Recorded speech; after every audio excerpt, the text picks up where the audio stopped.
नमस्कार। म दिलनाथ दङ्गाल, यो कार्यक्रमको संयोजक एवं सञ्चालक।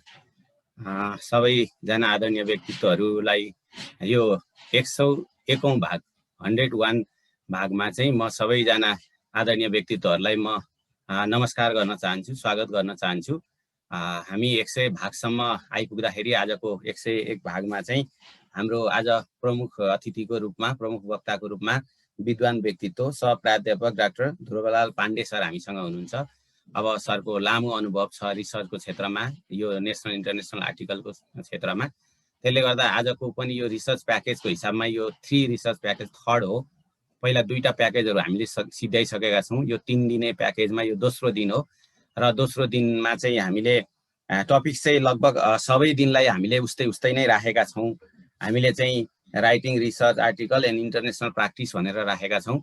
यसमा तर प्रस्तुतिकरण फरक छ। हिजो चाहिँ हामीले बेसिक रूपमा हामी गयौँ, इन्टरनेसनल भन्दा पनि हामीले नेसनललाई फोकस गऱ्यौँ। कसरी चाहिँ आर्टिकलहरू चाहिँ लेख्ने, छिटो लेख्ने अथवा धेरै आर्टिकलहरू कसरी बनाउने, बेसिक कुराहरूको बारेमा हाम्रो आदरणीय व्यक्तित्व प्राध्यापक डाक्टर चक्रपाणी लुइटेल सरले हिजो हामीलाई दिनुभयो भने आजको रूपमा चाहिँ हाम्रो चाहिँ ध्रुव सर हामीसँग हुनुहुन्छ। सरले चाहिँ नेसनलको थोरै सिनारियो बेस गरेर इन्टरनेसनलतिरै बढी फोकस गरिदिनुहुन्छ भन्ने हाम्रो अनुरोध रह्यो।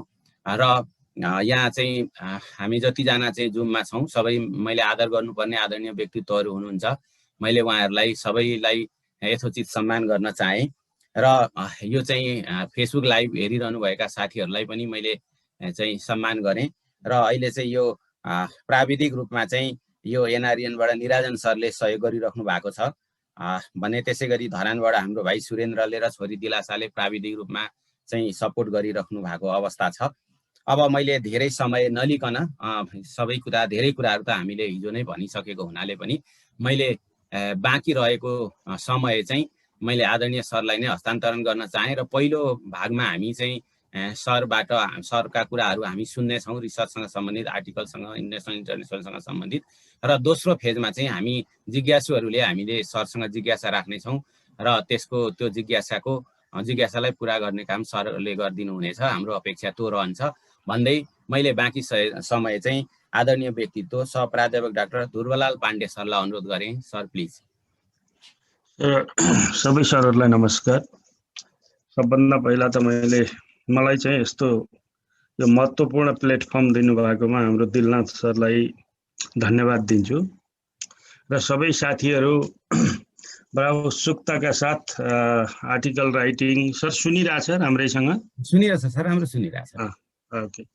अनि उत्सुकता साथ आउनु भएको छ हैन। अब यो आर्टिकल राइटिङ म चाहिँ के भन्छु भने it's not a work of teaching, it's a process of learning भन्ने गरेको छु मैले चाहिँ। भनेको टिचिङ गरेर भन्दा पनि आफैले काम गर्दै गएपछि सिकिने प्र्याक्टिकल कुरा हो भन्ने लाग्छ मलाई। त्यसैले म लामो कुरा नगरिकन आर्टिकलमा मलाई लाग्छ म 1-1.25 घण्टा चाहिँ कुरा गर्छु हैन। अब जहाँसम्म लाग्छ साथीहरूको धेरै समस्याहरू समाधान होला अथवा जिज्ञासाहरू एड्रेस होला र भएन भने त्यसपछि सरले भन्नुभएको छ मैले जानेसम्म साथीहरूको जिज्ञासालाई मैले जति जान्दछु त्यति चाहिँ पुरा गर्ने प्रयास गर्नेछु। म स्लाइड सेयर गर्छु सबभन्दा पहिला हैन। मैले खोल्दै गरे स्लाइड त खोल्नुपर्छ।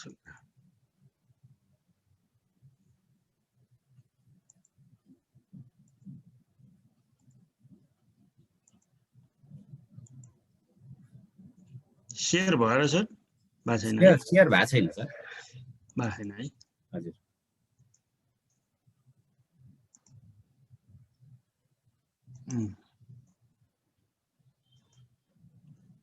भयो सर? भयो सर। ओके।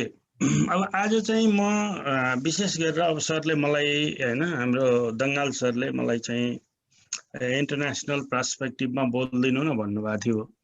इन्टरनेसनल र नेसनल पर्सपेक्टिभ एउटै हो। आर्टिकल राइटिङमा there is no any difference in international and national perspective. There is similarity, same thing. हामीले थोरै बेइमानी गर्छौँ, यो भन्नु त नहुने हो। के छ भने हैन, के अरे रिभ्यू नै नगरिकन रिभ्यू आर्टिकल भनिदिन्छौँ हामीले। अब पियर रिभ्यू भनिदिन्छौँ, पियर रिभ्यू नै गरेको हुँदैन। त्यो एउटा हाम्रो एकाडेमिक इथिकल इस्युको कुरा हो। तर राइट अफ हैन, अब आर्टिकलको डोमेन, राइट अफ सबै कुरा चाहिँ नेसनल इन्टरनेसनलको एउटै हो, त्यसमा कुनै डिफरेन्सेस हुँदैन। त्यसैले सरले अघि भन्नुभयो नेसनल कन्टेक्स्टलाई अलिकति अब छोएर भन्नुभयो, नेसनल इन्टरनेसनल एउटै हो। र म चाहिँ अब सुरुबाटै एकदमै सिम्पल के कुराहरू हेर्छ हैन, इन्टरनेसनल्ली पब्लिकेसन गर्दाखेरि जेनरली मैले साथीहरूलाई के भन्छु भने सुरुमै यहाँहरू सुरुमा हुनुहुन्छ भने, अब पहिला पनि छाप्नु भएको छ भने त ठिक छ, अब अरूमा पनि जान सकिएला, होइन भने सबभन्दा पहिला सुरुमा चाहिँ हामी हैन आर्टिकलहरू विभिन्न र्याङ्कमा छापिन्छन्। अब अहिले युनिभर्सिटीको क्राइटेरिया त्रिभुवन युनिभर्सिटीले बनाइसकेका छ र अरू युनिभर्सिटी पनि यो लाइनमा पक्कै जान्छन् होला। त्यसैले हामीले विशेष गरेर 4 वटा पब्लिकेसनलाई हैन त्रिभुवन युनिभर्सिटीले अलि जोड गरेको छ र भनौँ न ए ग्रेडमा राखेको छ। एससी इम्यागो हो, अस्ट्रेलियन बिजनेस डिन्स काउन्सिल भन्छ, एबिडिसी र्याङ्किङ भन्छ यसलाई, यसको फुल फर्म भनेको अस्ट्रेलियन बिजनेस डिन्स काउन्सिल हो। यो म्यानेजमेन्टको मात्रै आर्टिकलहरू र्याङ्किङ गर्छ, अरू फ्याकल्टीको यसले गर्दैन एबिडिसीले। एससी इम्यागोले सबै गर्छ। एससी इम्यागोमा पनि 4 क्याटेगोरीको हुन्छ, Q1, quartile 1, quartile 2, quartile 3 and quartile 4। 4 खालको आर्टिकल हुन्छ। साथीहरू धेरैलाई थाहा होला, त्यही पनि मैले रिमाइन्ड मात्रै गर्न खोजेको। र हामीले सुरु गर्दा यदि हामीले एससी इम्यागोमा छापेका छैनौँ भने त्यस्तो बेलामा मदन सर म क्लासमा छु है, म पछि गर्छु। अनि छापेका छैनौँ भने Q4 बाट सुरु गर्नुपर्छ हैन, किनभने त माथिल्लोमा छाप्ने बेलामा प्रोफाइल पनि हेर्छ। यसले आर्टिकल मात्रै हेर्दैन, प्रोफाइलहरू पनि हेर्छ। तपाईको पहिलाको तपाईलाई आर्टिकल पठाएपछि तपाईको गुगल स्कलरमा कति छ हैन, रिसर्च नेटहरुमा कति छ त्यसलाई पनि हेर्छ। आर्टिकलहरू सर र उनीहरूले रिभ्यू गर्छ। यदि छैन भने तपाई सेकेन्ड, थर्डमा, फर्स्टमा एप्लाई गर्नुभएको छ भने त्यो उनीहरूले रिजेक्ट गर्छ। त्यसैले हामीले इन्टरनेसनल पठाउँदाखेरि हैन एससी इम्यागो पठाउने हो भने Q4 वाला कुन हो खोज्ने, Q4 जर्नल क्वार्टाइल 4 मा परेको जर्नल कुन हो हेर्ने र त्यसका आधारमा पठाउने। एक दुईटा Q4 मा हैन क्वार्टाइल 4 मा छापिएपछि Q3 मा जाने, Q2 मा जाने, यसरी चाहिँ बढ्दै अगाडि जानुपर्छ। एकैचोटी हाम्रो एउटा चलन कहिलेकाहीँ कस्तो छ भने एकैचोटी हामी Q2 मा पठाउँछौँ, एकदम रेयरली छाप्यो भने एकदमै नोभेल्टी भएको आर्टिकल छ भन्ने छाप्ला, हैन भने छाप्दैन। यो समस्या चाहिँ हुन्छ। अब एबिडिसी त यो र्याङ्किङ हो हैन, यसले यो र्याङ्किङ भएको जर्नलहरू पनि तपाईले एबिडिसी र्याङ्किङ जर्नल भन्नुभयो म्यानेजमेन्टको साथीहरूले भने, अरूको त यसले गर्दैन। बिजनेस डिन्स काउन्सिलको इभ्यालुएसन हो। त्यसैले म्यानेजमेन्टको साथीहरूले यो खोज्नुभयो भने पाइन्छ, कुन कुन जर्नल एबिडिसी र्याङ्किङमा छ भनेर खोज्नुभयो भने पाइन्छ। त्यो ती जर्नलहरूमा चाहिँ हेर्न सकिन्छ। एबिडिसीमा पनि ABCD भन्ने हुन्छ र D बाट हामीले सुरु गर्दा त्यसपछि B, C, B, A भन्दै हामी जान्न सक्छौँ। र मेरो सल्लाह चाहिँ साथीहरूलाई के हो भने वेब अफ साइन्स, पब्लोन यो दुईटा चाहिँ अरू पनि के अरे राम्रो जर्नलहरू छाप्ने इन्टरनेसनल उहरू छ हैन। यो भित्र विभिन्न जर्नलहरू हुन्छ हैन। वेब अफ साइन्समा पब्लिस हुने जर्नलहरू भनेर खोज्नुभयो भने यसले दिन्छ। अनि आफूलाई कुन जर्नल, किनभने त्रिभुवन युनिभर्सिटीले पब्लोनलाई पनि एमा राखेको छ, वेब अफ साइन्सलाई पनि एमा राखेको छ, एबिडिसीलाई बरु अहिले ठ्याक्कै र्याङ्किङ गरेको छैन। एबिडिसी एससी इम्यागोमा जेनरली भइहाल्छ। त्यसपछि एससी इम्यागोलाई राखेको छ एमा हैन, नेचरलाई राखेको छ एमा। नेचरमा त अब नेपालबाट मलाई लाग्छ छापिया छ जस्तो लाग्दैन। अब यो इन्जिनियरिङ अथवा मेडिसिनबाट छापिया छ भने थाहा भएन, मलाई चाहिँ थाहा नभएको कुरा हो। यसरी साथीहरूलाई मेरो सजेसन, मैले ग्रिन यहाँ लगाएको कारण के हो भने साथीहरूले सबभन्दा पहिला सुरु गर्नुहोस्। हामीलाई हैन युनिभर्सिटीको प्रमोसन पनि एउटा महत्त्वपूर्ण कुरा हो। त्यसका लागि गर्ने हो भने अलिक सजिलोसँग एससी इम्यागो एबिडिसीमा भन्दा वेब अफ साइन्स पब्लोनमा अलिक सजिलोसँग आर्टिकल, त्यसमा भएको जर्नलहरू जो एससी इम्यागो एबिडिसीमा छैन तिनीहरूमा अलिक सजिलोसँग छापिन्छ। यो आर्टिकल सेलेक्सन गर्ने कुरा भयो, कुनमा छाप्दाखेरि छाप्न सजिलो हुन्छ भन्ने कुरा हो यो। त्यसपछि आर्टिकलको दुई किसिमबाट एक्सेप्ट र रिजेक्ट हुन्छ, यो हामीले बुझ्न जरुरी छ। इन्टरनेसनलमा हाम्रो दुई किसिमबाट आर्टिकलहरू एक्सेप्ट र रिजेक्ट हुन्छ। सबभन्दा पहिला त मोस्ट अफ द आर्टिकल, तपाईको 80% आर्टिकलहरू they do not enter to the editorial board. सबभन्दा हामीले बुझ्नुपर्ने कुरा के हो भने 80% जति आर्टिकलहरू एडिटोरियल बोर्डमै पुग्दैन। रिभ्यूका लागि हाम्रो आर्टिकल जाँदैन। टेक्निकल टेस्टलाई डेस्क टेस्ट भन्छ उनीहरू, डेस्क टेस्टबाटै रिजेक्सन हुन्छ। त्यसैले हामीले जहिले पनि के सोध्नुपर्छ भने इन्टरनेसनली आर्टिकलहरू पठाउँदा, अब हामी यहाँ त यो चलन छैन त्यसैले यो गर्न परेन हैन, तर इन्टरनेसनली आर्टिकलहरू राम्रो जर्नलमा आर्टिकलहरू तपाईहरुले पठाउने हो भने त्यस्तो बेलामा उनीहरूले सबभन्दा पहिला डेस्कबाट चेक गर्छ। भनेको यो भनेको टेक्निकल टेस्ट हो, यहाँले बुझ्दिनु पर्यो, it is a technical test है। त्यसमा चाहिँ अब के कुरा हेर्छ त, त्यसले किन रिजेक्ट गर्छ त? डेस्कबाटै सुरुमै रिजेक्ट किन हुन्छ टेक्निकल्ली भन्दा, first doesn't fall within the aim and scope of the journal हैन। सबै जर्नलले सबै खालको आर्टिकल छाप्दैनन्। म्यानेजमेन्टको जर्नल भन्दैमा सबै खालका म्यानेजमेन्टको आर्टिकलहरू छाप्दैन, तर टेक्नोलोजीको जर्नलले पनि म्यानेजमेन्टको छाप्छ फेरि हैन। टेक्नोलोजीको जर्नलले पनि म्यानेजमेन्टको छाप्छ। जस्तो चाइनाबाट निक्लने हाई टेक्नोलोजी लेटर भन्ने जर्नल छ, नाम हाई टेक्नोलोजी लेटर हो तर म्यानेजमेन्टको पनि छाप्छ, अरू विषयको पनि छाप्छ। त्यसैले के हो भने जर्नलको स्कोप हेर्नु पर्यो कि हामीले के छ भने यो त इन्जिनियरिङको रहेछ, होइन इन्जिनियरिङ भित्र पनि म्यानेजमेन्टको छापिन्छ। तर तपाईहरुले के हेर्नु पर्यो भने त्यो जर्नल खोलेर त्यसको स्कोप भन्ने ठाउँमा गएर हेर्नु पर्यो, उसले कुन कुरा छाप्दो रहेछ भन्ने त्यहाँ देखाउँछ कि कुन एरियामा छाप्छ भनेर। हो त्यो हेरेर पठाउनु भयो, मिल्दोमा पठाउनु भयो भने तपाईको छापिन्छ हैन। अब तपाईले चाहिँ यतिकै पठाइदिनु भयो भने त्यो छापिँदैन, किनभने उसले आफ्नो स्कोप भित्र नपर्ने जर्नललाई रिजेक्ट गरिदिइहाल्छ सुरुमा। एक second, the research topic is of little significance. अब अर्को चाहिँ के हो भने टपिक नै राम्रो छैन के है। हाम्रो मोस्टली हामीले टपिक लेख्न जान्दैनौँ। अब यो फेरि यस्तो भन्यो भनेर चाहिँ, हुन त म पनि जान्दिनँ हैन, तर के भने यस्तो भन्यो भनेर चाहिँ सरहरूले नभनिदिनु होला, त्यसरी नलेखिदिनु होला, मेरो अनुरोध छ एकदमै मेरो हैन। With the core of the heart I request you all, किनभने all of you are most of you are teacher हैन, my colleague friends, so university teachers, so I kindly request you. तर पनि के हो भने हाम्रो टपिक राइटिङहरू चाहिँ त्यति हैन सफिसिएन्ट हुँदैन। अब कस्तो हुनुपर्छ एक दुईटा इक्जाम्पल मैले राखेको छु, त्यो चाहिँ पछि म त्यो टपिकमै जाँदा देखाउँछु है। अब टपिकहरू इम्पोर्टेन्सको हुनु पर्यो कि जहिले पनि हामी इकोनोमिक्स भनेपछि globalisation, impact of globalisation on business, यसमा त हन्ड्रेड्स अफ वर्क भइसक्यो, नोभेल्टी कसरी आउँछ हैन।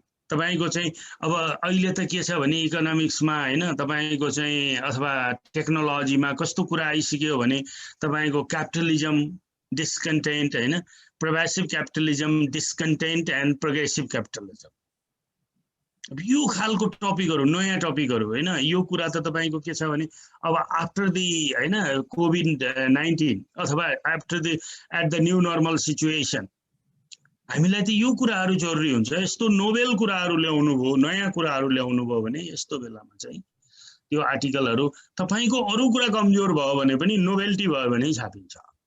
यो एउटा चाहिँ हामीले एकदमै गर्न सक्दैनौँ हैन, एकदमै हाई लेभलको इङ्ग्लिस बनाउन सक्दैनौँ, त्यसैले हामीले नोभेल्टीमा जोड गर्नुपर्छ।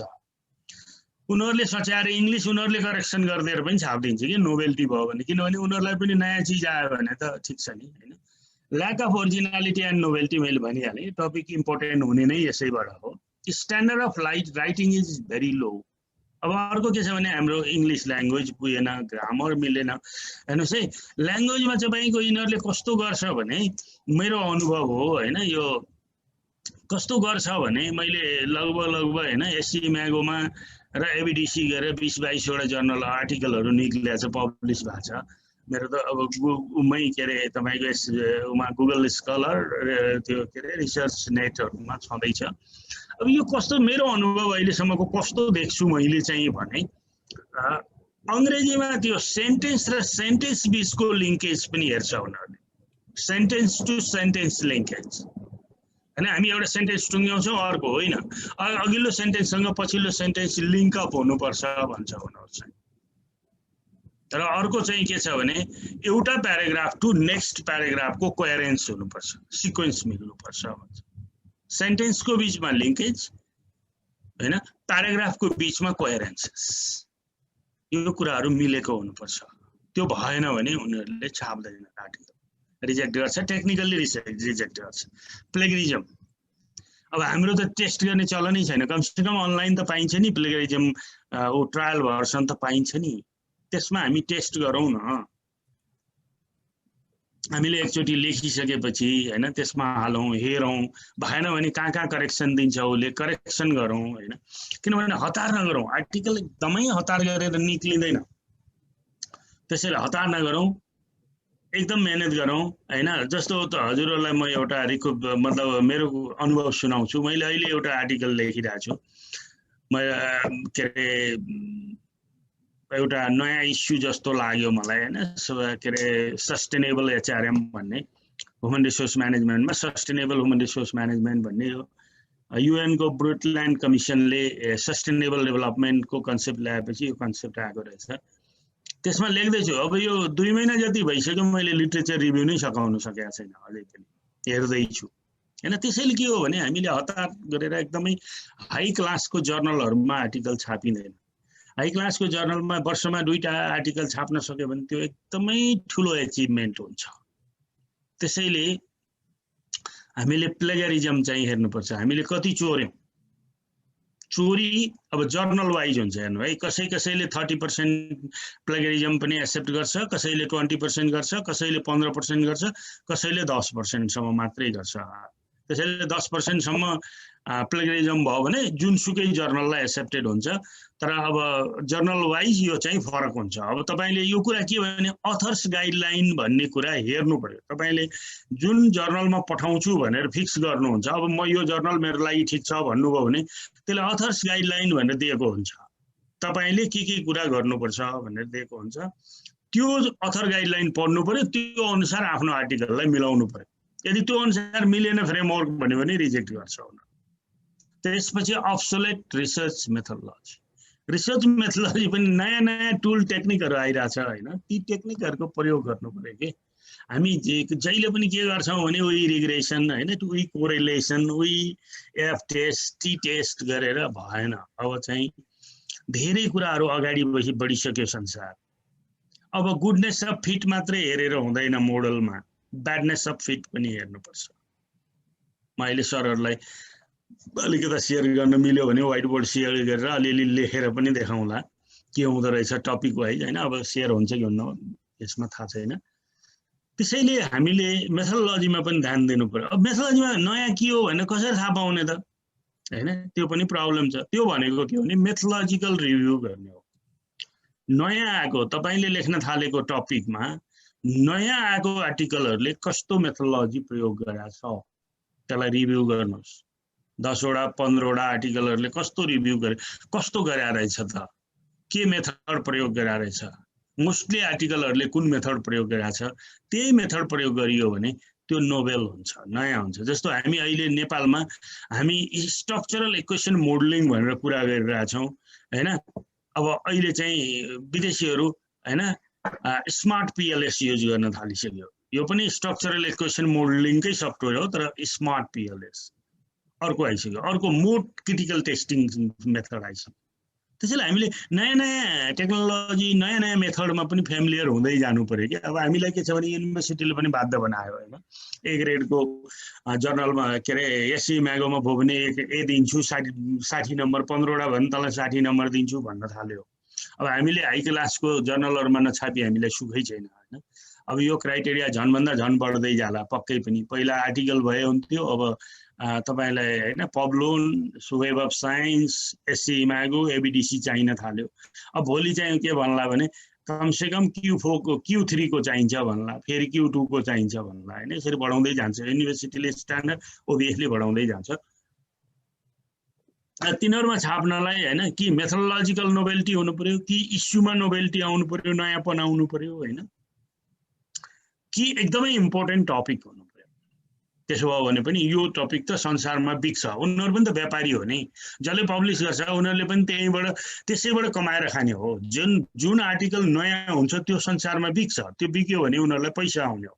उनीहरू त कमर्सियल के अरे लिटरेचर डेभलपरहरू हुन् नि, त्यसैले उनीहरूको त व्यापार हो। त्यसैले उनीहरूले जे राख्दा व्यापार हुन्छ, बिक्री हुन्छ, त्यही राख्छ। हाम्रो राख्दा बिक्री हुन्न भने उसले रिजेक्ट गर्छ। यो कुरा चाहिँ हामीले ख्याल गर्नुपर्छ। त्यो बिक्री हुनलाई कि मेथोलोजिकल नोभेल्टी चाहियो, कि इस्युमा नोभेल्टी चाहियो, कि चाहिँ तपाईँको रिभ्यूमा नोभेल्टी चाहियो, कि चाहिँ टपिक एकदमै संसारलाई सिग्निफिकेन्ट हो। यी कुराहरू भयो भने छापिन सक्छ। होइन भने डेस्कबाटै रिजेक्सन हुन्छ, एडिटोरियल बोर्डमा जाँदै जाँदै। This is next is consideration. अब के गर्ने त त्यसो भए भन्दा फर्स्ट कोहेरेन्स इन प्याराग्राफ, ल्याङ्ग्वेजमा तपाईँले मैले अघि पनि भने लिङ्केज इन सेन्टेन्स र पङ्क्चुएसन एन्ड ग्रामर मिलाउनुहोस्। नेक्स्ट अब अर्को चाहिँ युनिफर्मिटी। हामी कहाँ युनिफर्मिटी हुँदैन। हामीले किनभने 10 वटा आर्टिकलबाट कपी गर्छौँ रिभ्यूलाई। एउटा आर्टिकल एमएलए को हुन्छ, एउटा आर्टिकल एपिए फर्मेटको हुन्छ, अनि हामी दुईटै फर्मेटको कपी गरेर मिक्स गर्छौँ। र रिसर्चमा एउटा महत्त्वपूर्ण कुरा हामीले थेसिस हेर्दा पनि साथीहरूले गर्नुहुन्छ, हामी भन्छौँ विद्यार्थीलाई तपाईँको एउटै हुनु पर्यो, कन्सिस्टेन्सी चाहियो भन्छौँ हामी। हो, कन्सिस्टेन्सी चाहियो। साइट गर्दाखेरि या एपिएबाट गर्नुहोस् या एमएलएबाट गर्नुहोस्, तर तपाईँलाई थाहा हुनु पर्यो एपिएमा के हुन्छ, एमएलएमा के हुन्छ।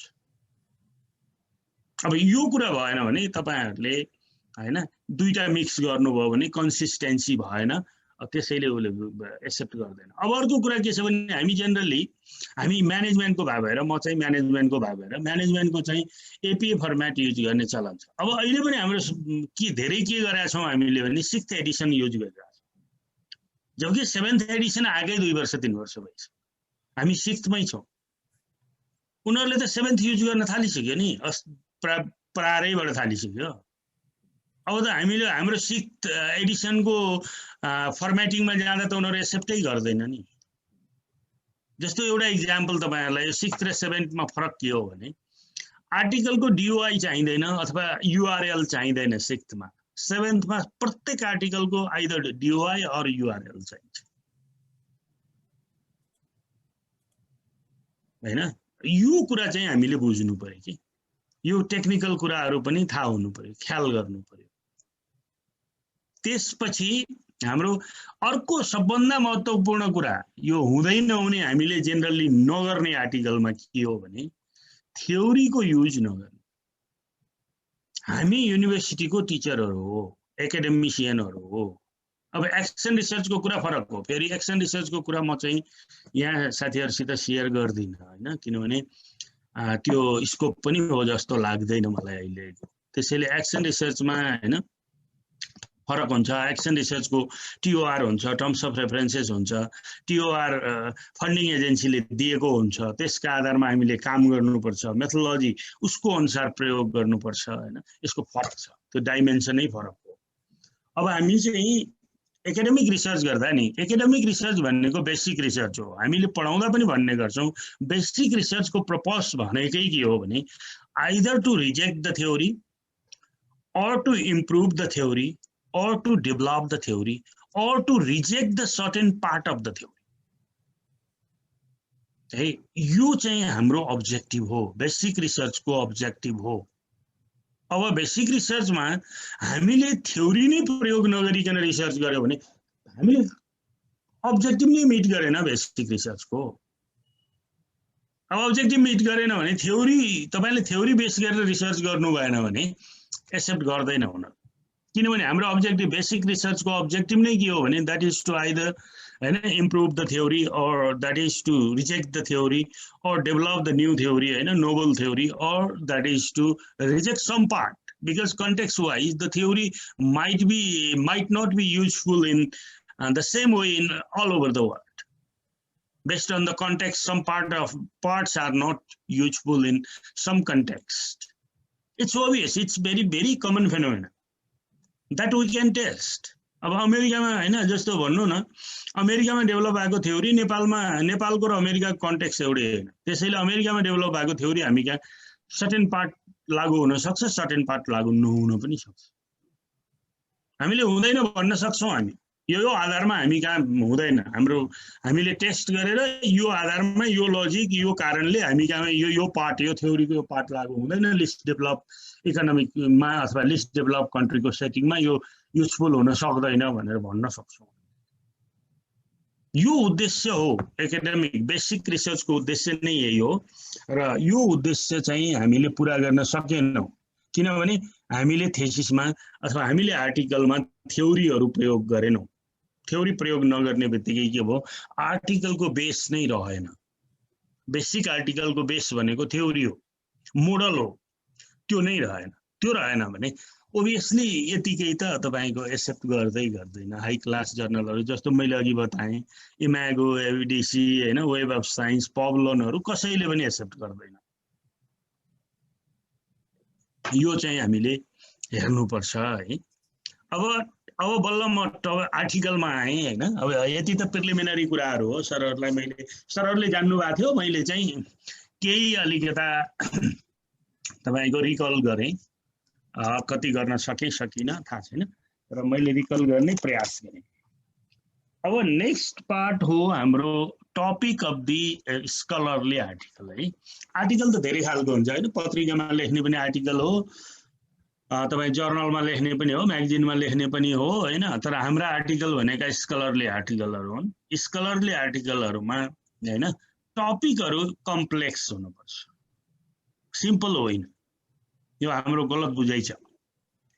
किनभने के भन्छ भने एउटा यहाँहरूले पनि हेर्दा हुन्छ, हार्वर्डको एउटा सानो आर्टिकल 4 पेजको आर्टिकल छ, वाइ के are academician do not write articles in the format that everybody understand भन्ने एउटा आर्टिकल लेखेको छ, हार्वर्ड बिजनेस रिभ्यूमा छापिएको हो।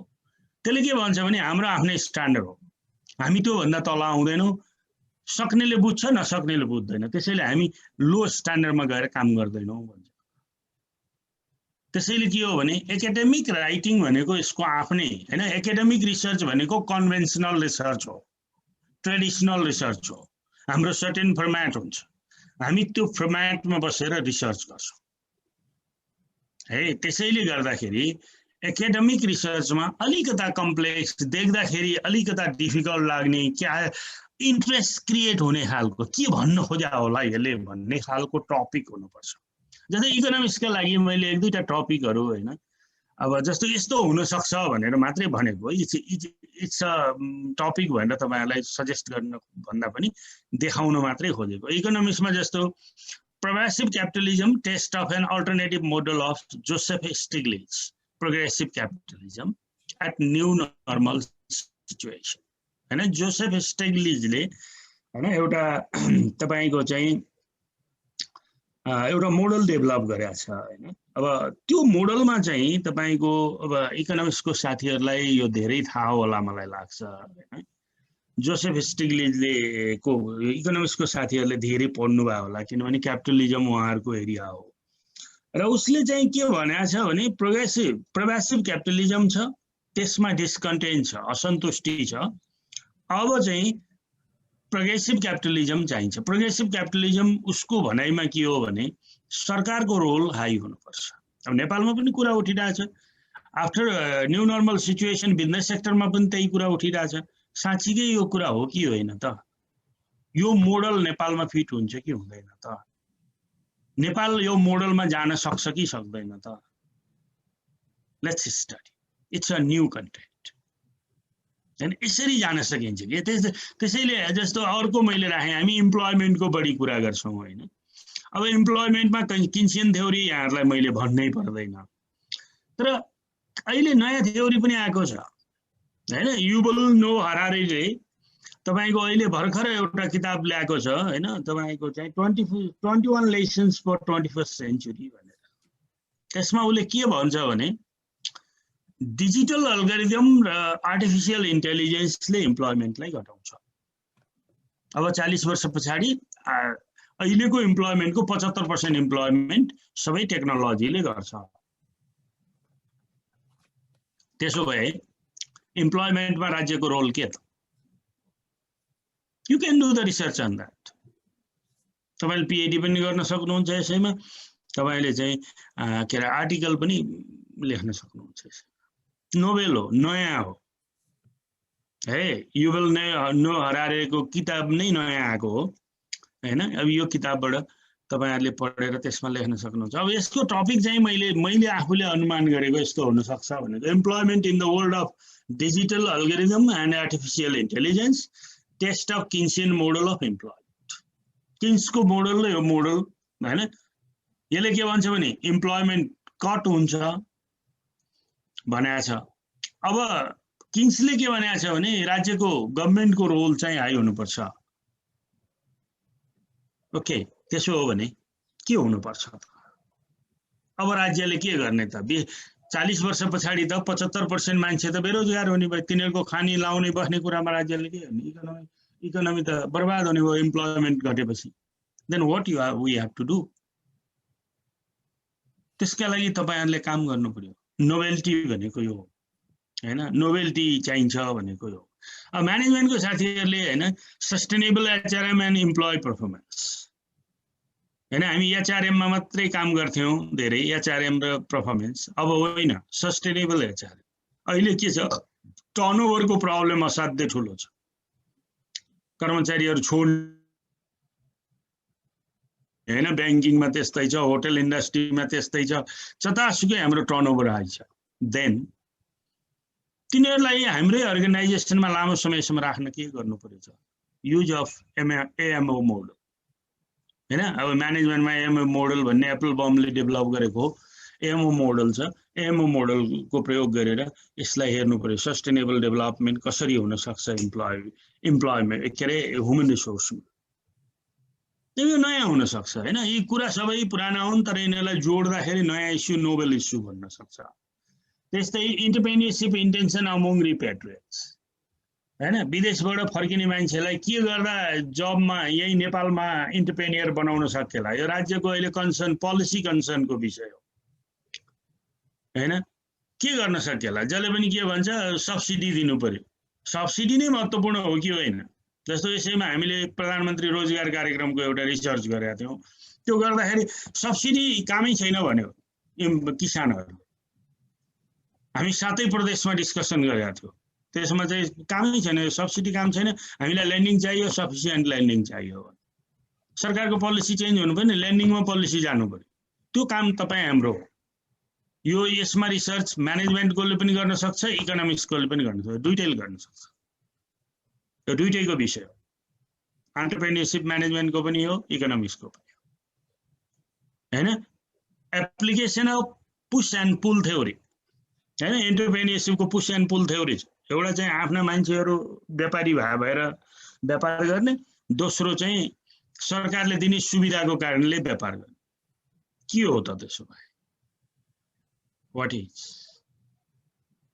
यसमा स्टडी गरेर तपाईले सरकारलाई पोलिसी रिकमेन्ड गर्न सक्नुहुन्छ। तेरो पोलिसी यो ठाउँमा ठीक छैन, तेरो मोडल यो ठाउँमा ठीक छैन, गभर्नमेन्टको मोडल, यो मोडललाई तैले यसरी रिभाइभ गरेर आइज भन्न सक्नुहुन्छ।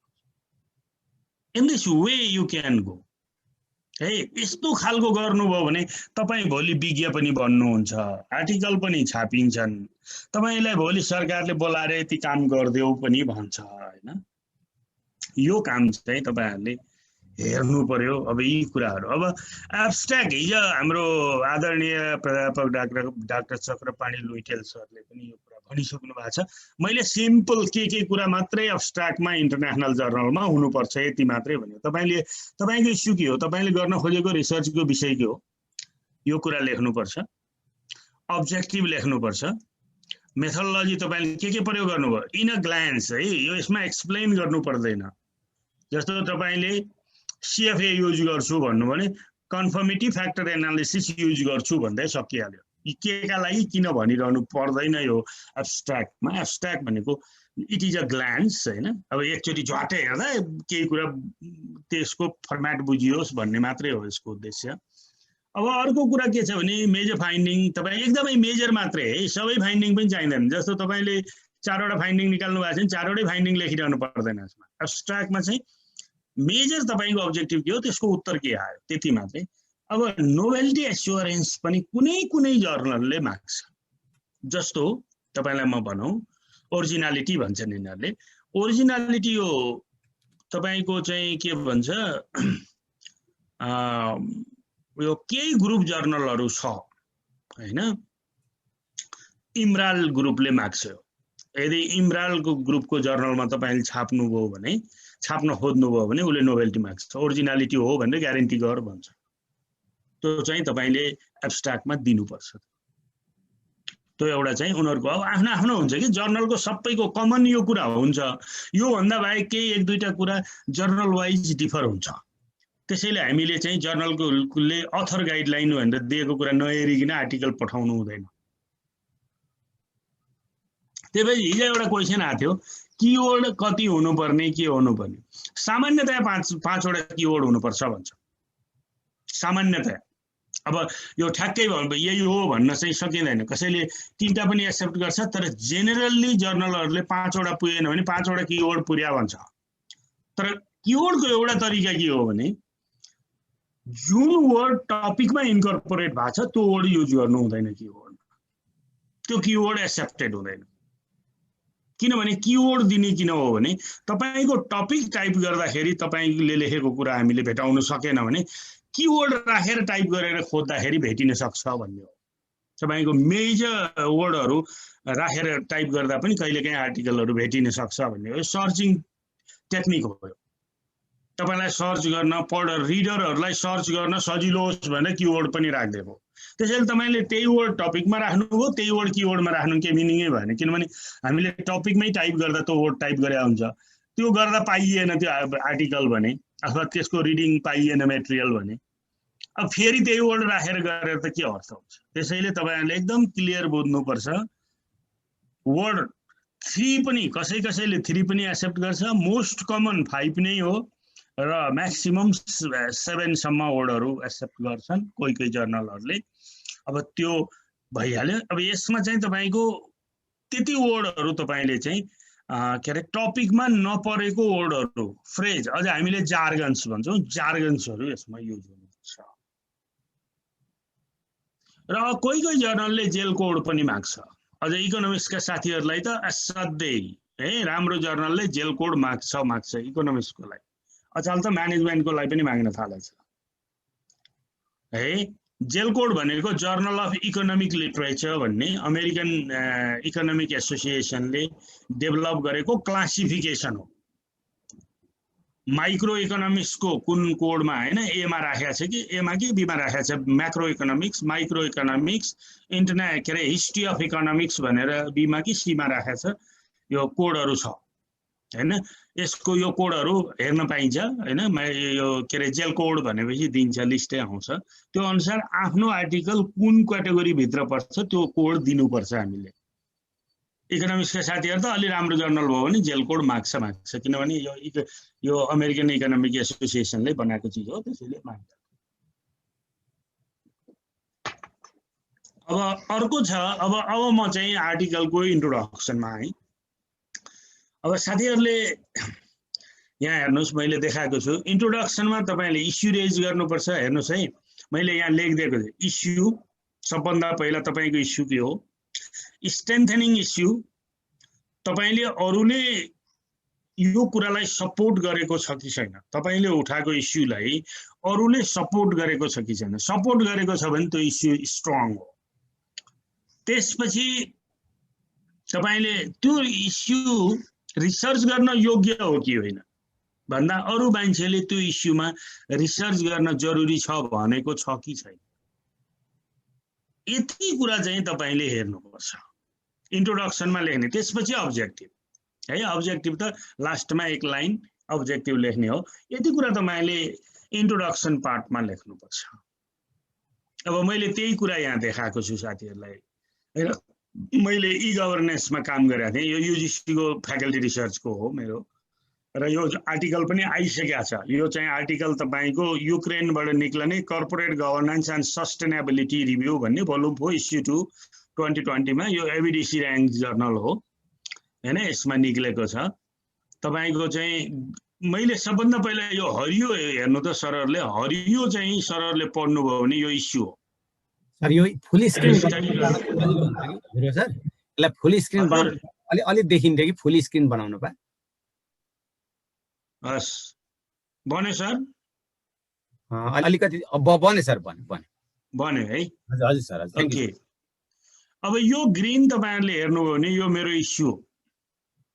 मैले चाहिँ हैन नेपालमा ई गभर्नेन्स कस्तो छ, ई गभर्नेन्स को पोजिसन के हो भनेर हेर्न खोजा। त्यसैले नेपालमा हैन ई गभर्नेन्स को पोजिसन त्यो पनि पब्लिक सेक्टरमा कस्तो छ भने। अब यिनीहरूले यहाँ के भन्यो भने हेर्नुस् त, अब स्ट्रेन्थेन गरे के इस्युलाई। हेर्नु न, तपाईको साक्य 2017 ले यो चाहिँ काठमाडौँ युनिभर्सिटीको थेसिस हो हैन, एमफिल को थेसिस हो। त्यसमा उले के भन्यो भने नेपालले के रे आईसीटी पोलिसी ल्याएर तपाईको चाहिँ नेपाल गभर्नमेन्टले पनि के रे आईसीटी को प्रयोग गर्न थालेको छ है भन्यो। भनेको मतलब के हो भने मैले कस्तो छ पोजिसन भन्दा यसले के युज हुन थालेको छ है भन्यो। भनेको मतलब के हो भने अब रिसर्च गर्न ठिक छ है। अब किनभने उले युज गरेको छ त्यसको इफेक्टिभनेस कस्तो हो, त्यसले कस्तो पोजिसन छ उसको हैन, त्यो कुरा हेर्न ठिक समय हो है भनेर देखाइदियो यसले। Good governance is possible. अब यसमा ई गभर्नेन्स र गुड गभर्नेन्स छ। Good governance is possible only through the utilisation of communication technology. यी मान्छेले भने यो भनेको चाहिँ यति मान्छे 94 वटा रिसर्चरहरु मध्ये यिनीहरूले हैन यो चाहिँ गुड गभर्नेन्सका लागि टेक्नोलोजीको प्रयोग जरुरी छ भनेर भनेपछि मैले गर्न खोजेको इस्यु के भयो, इम्पोर्टेन्ट इस्यु हो। किनभने if you want to make the good governance in your government system हैन, or in your organization, you must have to use the right, that is you must have to use the technology. If you make the technology right more robust use in your organization, you will transparently do the work. Technology will make your work transparent so that you can that is create the good governance. अब यो research गर्ने योग्य topic हो कि होइन त? अब अर्को कुरा तपाईले देखाउनु पर्यो। यहाँ यो यहाँ हेर्नु है। अब यो pioneer researcher like Acharya Sapkota Sakya suggested further studies using a comprehensive, integrated and holistic approach for achieving real assessment of e-governance situation in the Nepalese perspective. यो रिसर्च गर्न योग्य हो टपिक, किनभने यिनीहरूले के भनेको छ भन्दाखेरि अझै पनि रिसर्च गर्नुपर्छ है। ई गभर्नेन्सको बारेमा हामीले अझै पनि फर्दर स्टडीहरू गर्नुपर्छ। यो यसको कन्सेप्टलाई कन्फर्म गर्न ई गभर्नेन्सलाई यसले सहयोग गर्छ गर्दैन भनेर रिसर्चहरू धेरै भएको छैन, कम छ। त्यसैले अझै रिसर्च गर्न जरुरी छ है भनेर भन्नु। यो कहाँ पाइन्छ, यस्तो इन्फर्मेसन कहाँ पाइन्छ भन्दा यिनीहरूको लिमिटेसनमा यो इन्फर्मेसन हुन्छ। इम्प्लिकेसन भन्छौँ नि हामीले लास्टमा, इम्प्लिकेसनमा यो कुराहरू उनीहरूले लेख्या हुन्छ। यस्तो ठाउँमा रिसर्च गर्न सक्छ है भनेर फर्दर के वे आउट देखाएको हुन्छ। त्यो वे आउट यहाँनिर चाहिँ तपाईहरुले हेर्न सक्नुहुन्छ। यति कुराहरू तपाईले लेख्नु पर्यो ब्याकग्राउन्डमा। अब त्यसपछि हामीले अब्जेक्टिभ लेख्नु पर्यो है। अब त्यसपछि शोइङ द सिग्निफिकेन्स। अब तपाईको यो स्टडी महत्त्वपूर्ण किन हो त? तपाईले महत्त्व देखाउनुस् अब तपाईको स्टडी। मैले यहाँ देखाएको छु हैन हैन है। अब एउटा महत्त्व देखाउने तरिका के हो भने यहाँहरुले बुझिदिनु के पर्यो भने ग्याप, रिसर्च ग्याप आइडेन्टिफाई गर्ने, कन्ट्रास्टिङ रिभ्यूहरु हैन, यही विषयमा गरेका स्टडीहरुमा फरक रिजल्ट आएको छ भने यो रिजल्टमा फरक छ, त्यसैले यो के हो त त्यसको कन्फर्मेसनका लागि मैले फर्दर स्टडी गर्दै छु भनेर क्लेम गर्नु हो भने that's a important research in academic research हैन। अब अर्को तपाईले के भन्न सक्नुहुन्छ भने यो एकदमै नयाँ टपिक हो हैन। It's a Nobel literature in the literature banks हैन।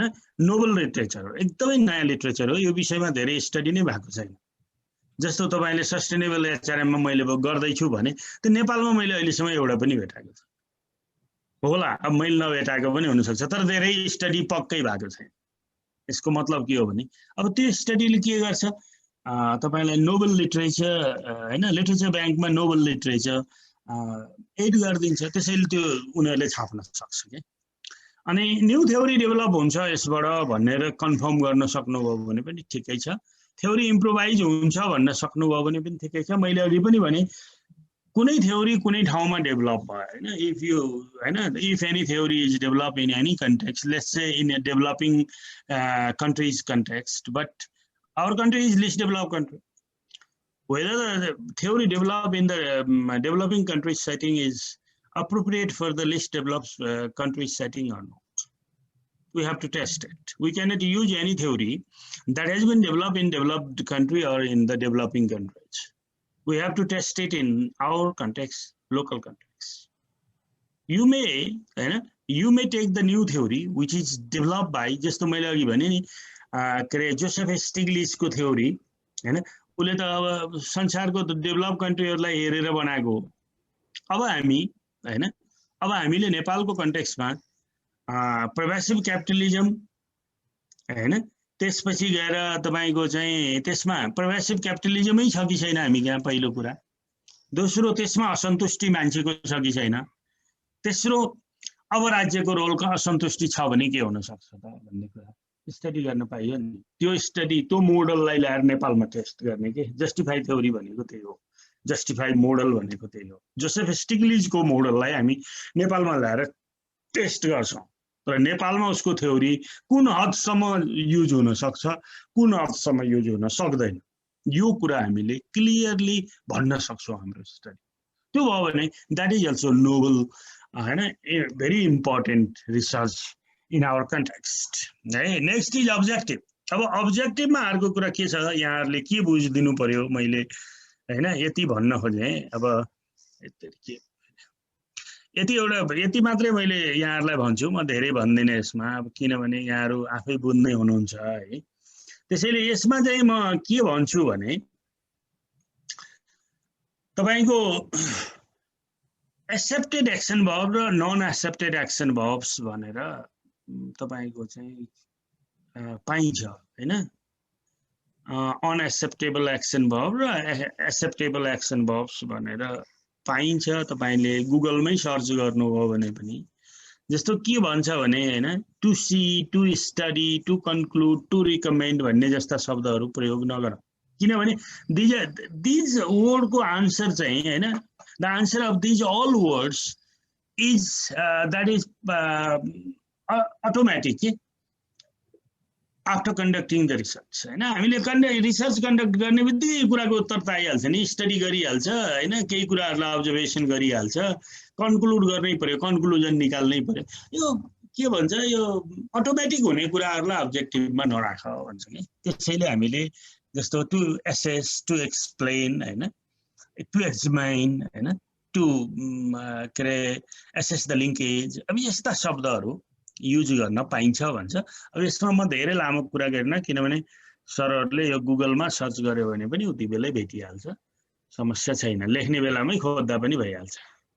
अब त्यसपछि यो इन्ट्रोडक्सन पार्ट यति भएपछि सक्यो हैन। हामीले यहाँनिर सरहरूले, यो एकदमै अप्ठ्यारो पार्ट हो है सरहरूले, त्यही भएर मैले टाइम एन्ड अगेन सरहरूलाई मैले चाहिँ यो कुरामा टाइम एन्ड अगेन भनिरहेको कारण के हो भने यो एकदमै अप्ठ्यारो पार्ट हो यसको आर्टिकल राइटिङको। त्यसैले हामीले रेज द इस्यु सम्झिनु पर्यो सरहरूले, स्ट्रेन्थेन द इस्यु, अर्काले हाम्रो इस्युलाई महत्त्वपूर्ण हो भनेको हुनु पर्यो, त्यसलाई प्रुभ गरेको हुनु पर्यो। त्यसपछि अरूले यो विषयमा रिसर्च गर्न बाँकी छ है भनेर देखाएको हुनु पर्यो हैन, मलाई मन लाग्यो मैले गरेँ भन्न चाहिँ पाइँदैन हैन। त्यसपछि हामीले हाम्रो अब्जेक्टिभ, हाम्रो किन इम्पोर्टेन्ट छ त मेरो यो रिसर्च भनेर मैले क्लेम गर्नु पर्यो, र मैले आफ्नो अब्जेक्टिभ के हो त, यो रिसर्चबाट मैले के कुरा हेर्न खोजा हो त्यो कुरा गर्नु। अब हिजो एउटा क्वेसन आएको थियो मलाई, यसो मैले सम्झिहालेँ, दङ्गाल सर भनिदिँदा हुन्छ नि है? हजुर हुन्छ सर। अब यो के छ भने तपाईको रिपोर्ट र आर्टिकल के हो भन्ने एउटा आर्टिकल क्वेसन आएको थियो कि हिजो म पनि सुनिरहेको थिएँ हाम्रो आदरणीय सरको। रिसर्च हेर्नुहोस्, रिसर्च र रिपोर्ट एउटै हो, आर्टिकल यति फरक हो कि रिपोर्टमा धेरै भेरिएबल हुन्छ, धेरै अब्जेक्टिभ हुन्छ। हामीले बनाउने थेसिस रिपोर्टहरू भनेको मैले हैन, जस्तो मैले पीएचडी को थेसिसबाट 5 वटा इन्टरनेसनल जर्नलमा आर्टिकल निकालेँ हैन। भनेको मतलब के हो भने आर्टिकल भनेको small piece of the thesis work हो।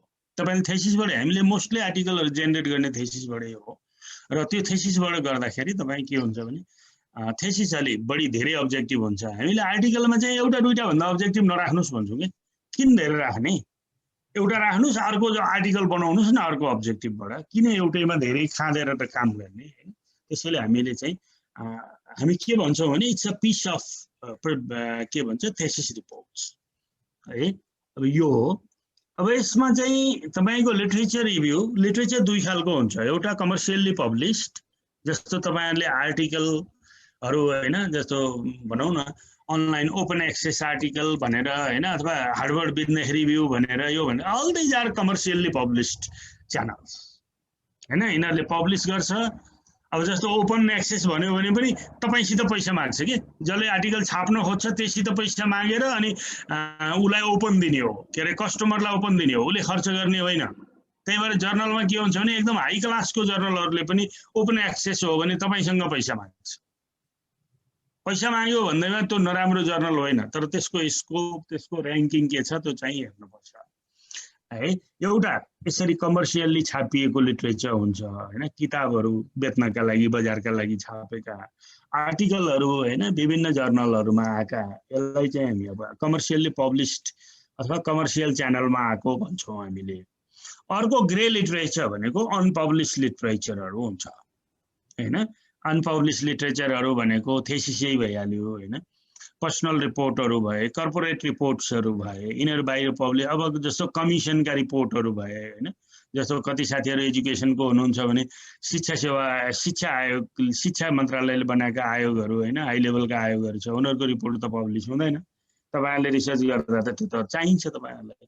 त्यसैले यस्तो खालको रिसर्च रिपोर्टहरूलाई हामी ग्रे लिटरेचर भनेर भन्छौँ, जुन अनपब्लिस कमर्सियल च्यानलमा अनपब्लिस भएको हुँदैन। अब सबै लिटरेचरलाई हामी के गर्छौं भने तपाईको चाहिँ के अरे इन्कर्पोरेट गरिदिन्छौँ के लिटरेचर रिभ्यूमा, अनि त्यसबाट कन्क्लुजन निकाल्न खोज्छौँ, त्यो गलत हो। त्यसैले हामीले के भने स्क्रिन गर्नुपर्छ। अब स्क्रिन गर्ने कसरी म तपाईहरुलाई तल फर्म्याट एउटा गरेको छु, मैले कपी गरेको छु, त्यो देखाएर सरहरुलाई भनौँला। एउटा स्क्रिनिङ हैन, सबभन्दा पहिला अब तपाईहरुले स्क्रिन गर्नुस् on the basis of rationality, approximity to your topic, availability of full text of the article. कहिलेकाहीँ के हुन्छ भने तपाईले आर्टिकल फुल टेक्स्टै पाउनुहुन्न, तपाईसँग एक्सेसै छैन त्यो आर्टिकलको, अनि तपाईले जबरजस्ती रिभ्यू गर्छु भनेर राखेर के अर्थ छैन। त्यसैले हामीले फुल टेक्स्ट अवेलेबल छैन हाम्रो कन्टेक्स्टमा, त्यसैले हामीले त्यसलाई युज गरेनौं भन्न पाइन्छ, एकदम क्लियरली लेख्न पाइन्छ। I have gone through, full text is not available in our context, so that has been excluded. Finish हैन। अर्को चाहिँ एलिजिबिलिटी। अब अर्को चाहिँ तपाईले एन स्मल एन हैन, स्याम्पल साइज कति छ, कतिसम्मको लिने, 50 वटा स्याम्पल साइज भएको पनि लिने, 5000 वटा भएको पनि लिने, अनि 5000 वटा आर्टिकल भएकोलाई पनि सेम भ्यालु दिने, 5000 रेस्पोन्स अथवा स्याम्पल भएकोलाई पनि सेम भ्यालु दिने, अनि 50 वटा भएकोलाई पनि सेम भ्यालु दिने। त्यस्तो literature review unsystematic literature review भन्छ यसलाई। त्यसैले हामीले क्राइटेरिया डेभलप गर्नुपर्छ के, जस्तो भनौं न 200 वटा भन्दा कम स्याम्पल भएकोलाई हामीले लिँदैनौं। आर्टिकल भेटाउनु भयो 200 भन्ने, हुन सक्छ 200 भन्दा माथि 5 वटा 10 वटा आर्टिकल छ भने 10 वटा रिभ्यू गर्दिनु भइहाल्यो, पुगिहाल्यो। It is called systematic review. अहिले नयाँ आएको मेथड हो systematic review and meta analysis. अब मेटा हामी गर्न सक्दैनौं हैन, भनेको मतलब सबैले गर्न सक्दैन, किनभने यो स्ट्याटिस्टिकल टेक्निक हो, नयाँ नै हो भन्नुपर्छ, धेरै नयाँ त होइन, तर पनि हामी कहाँ हाम्रो स्टार्टकै साथीहरुको पनि कतिले गर्न सक्नुहुन्छ थाहा छैन।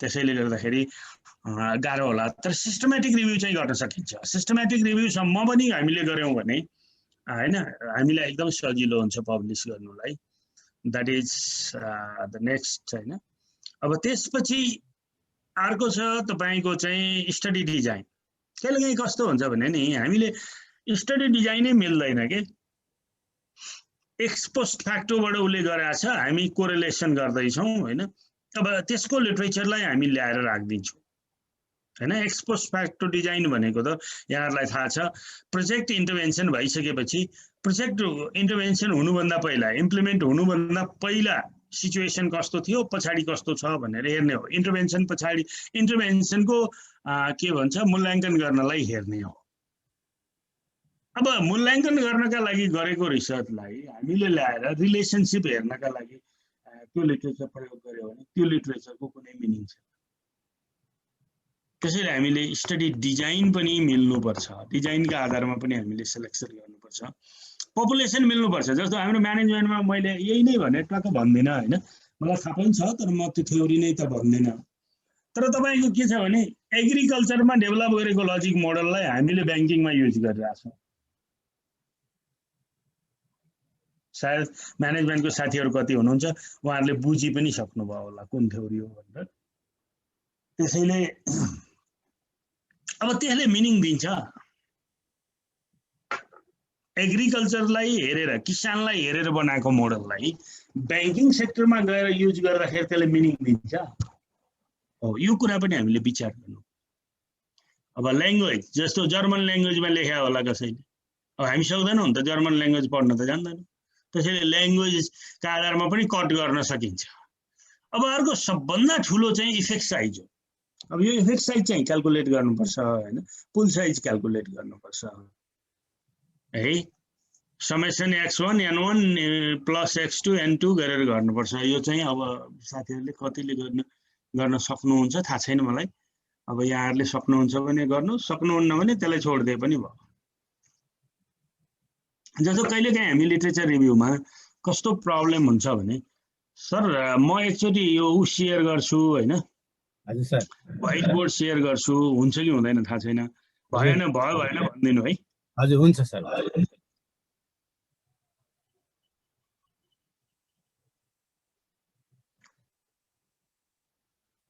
व्हाइट बोर्ड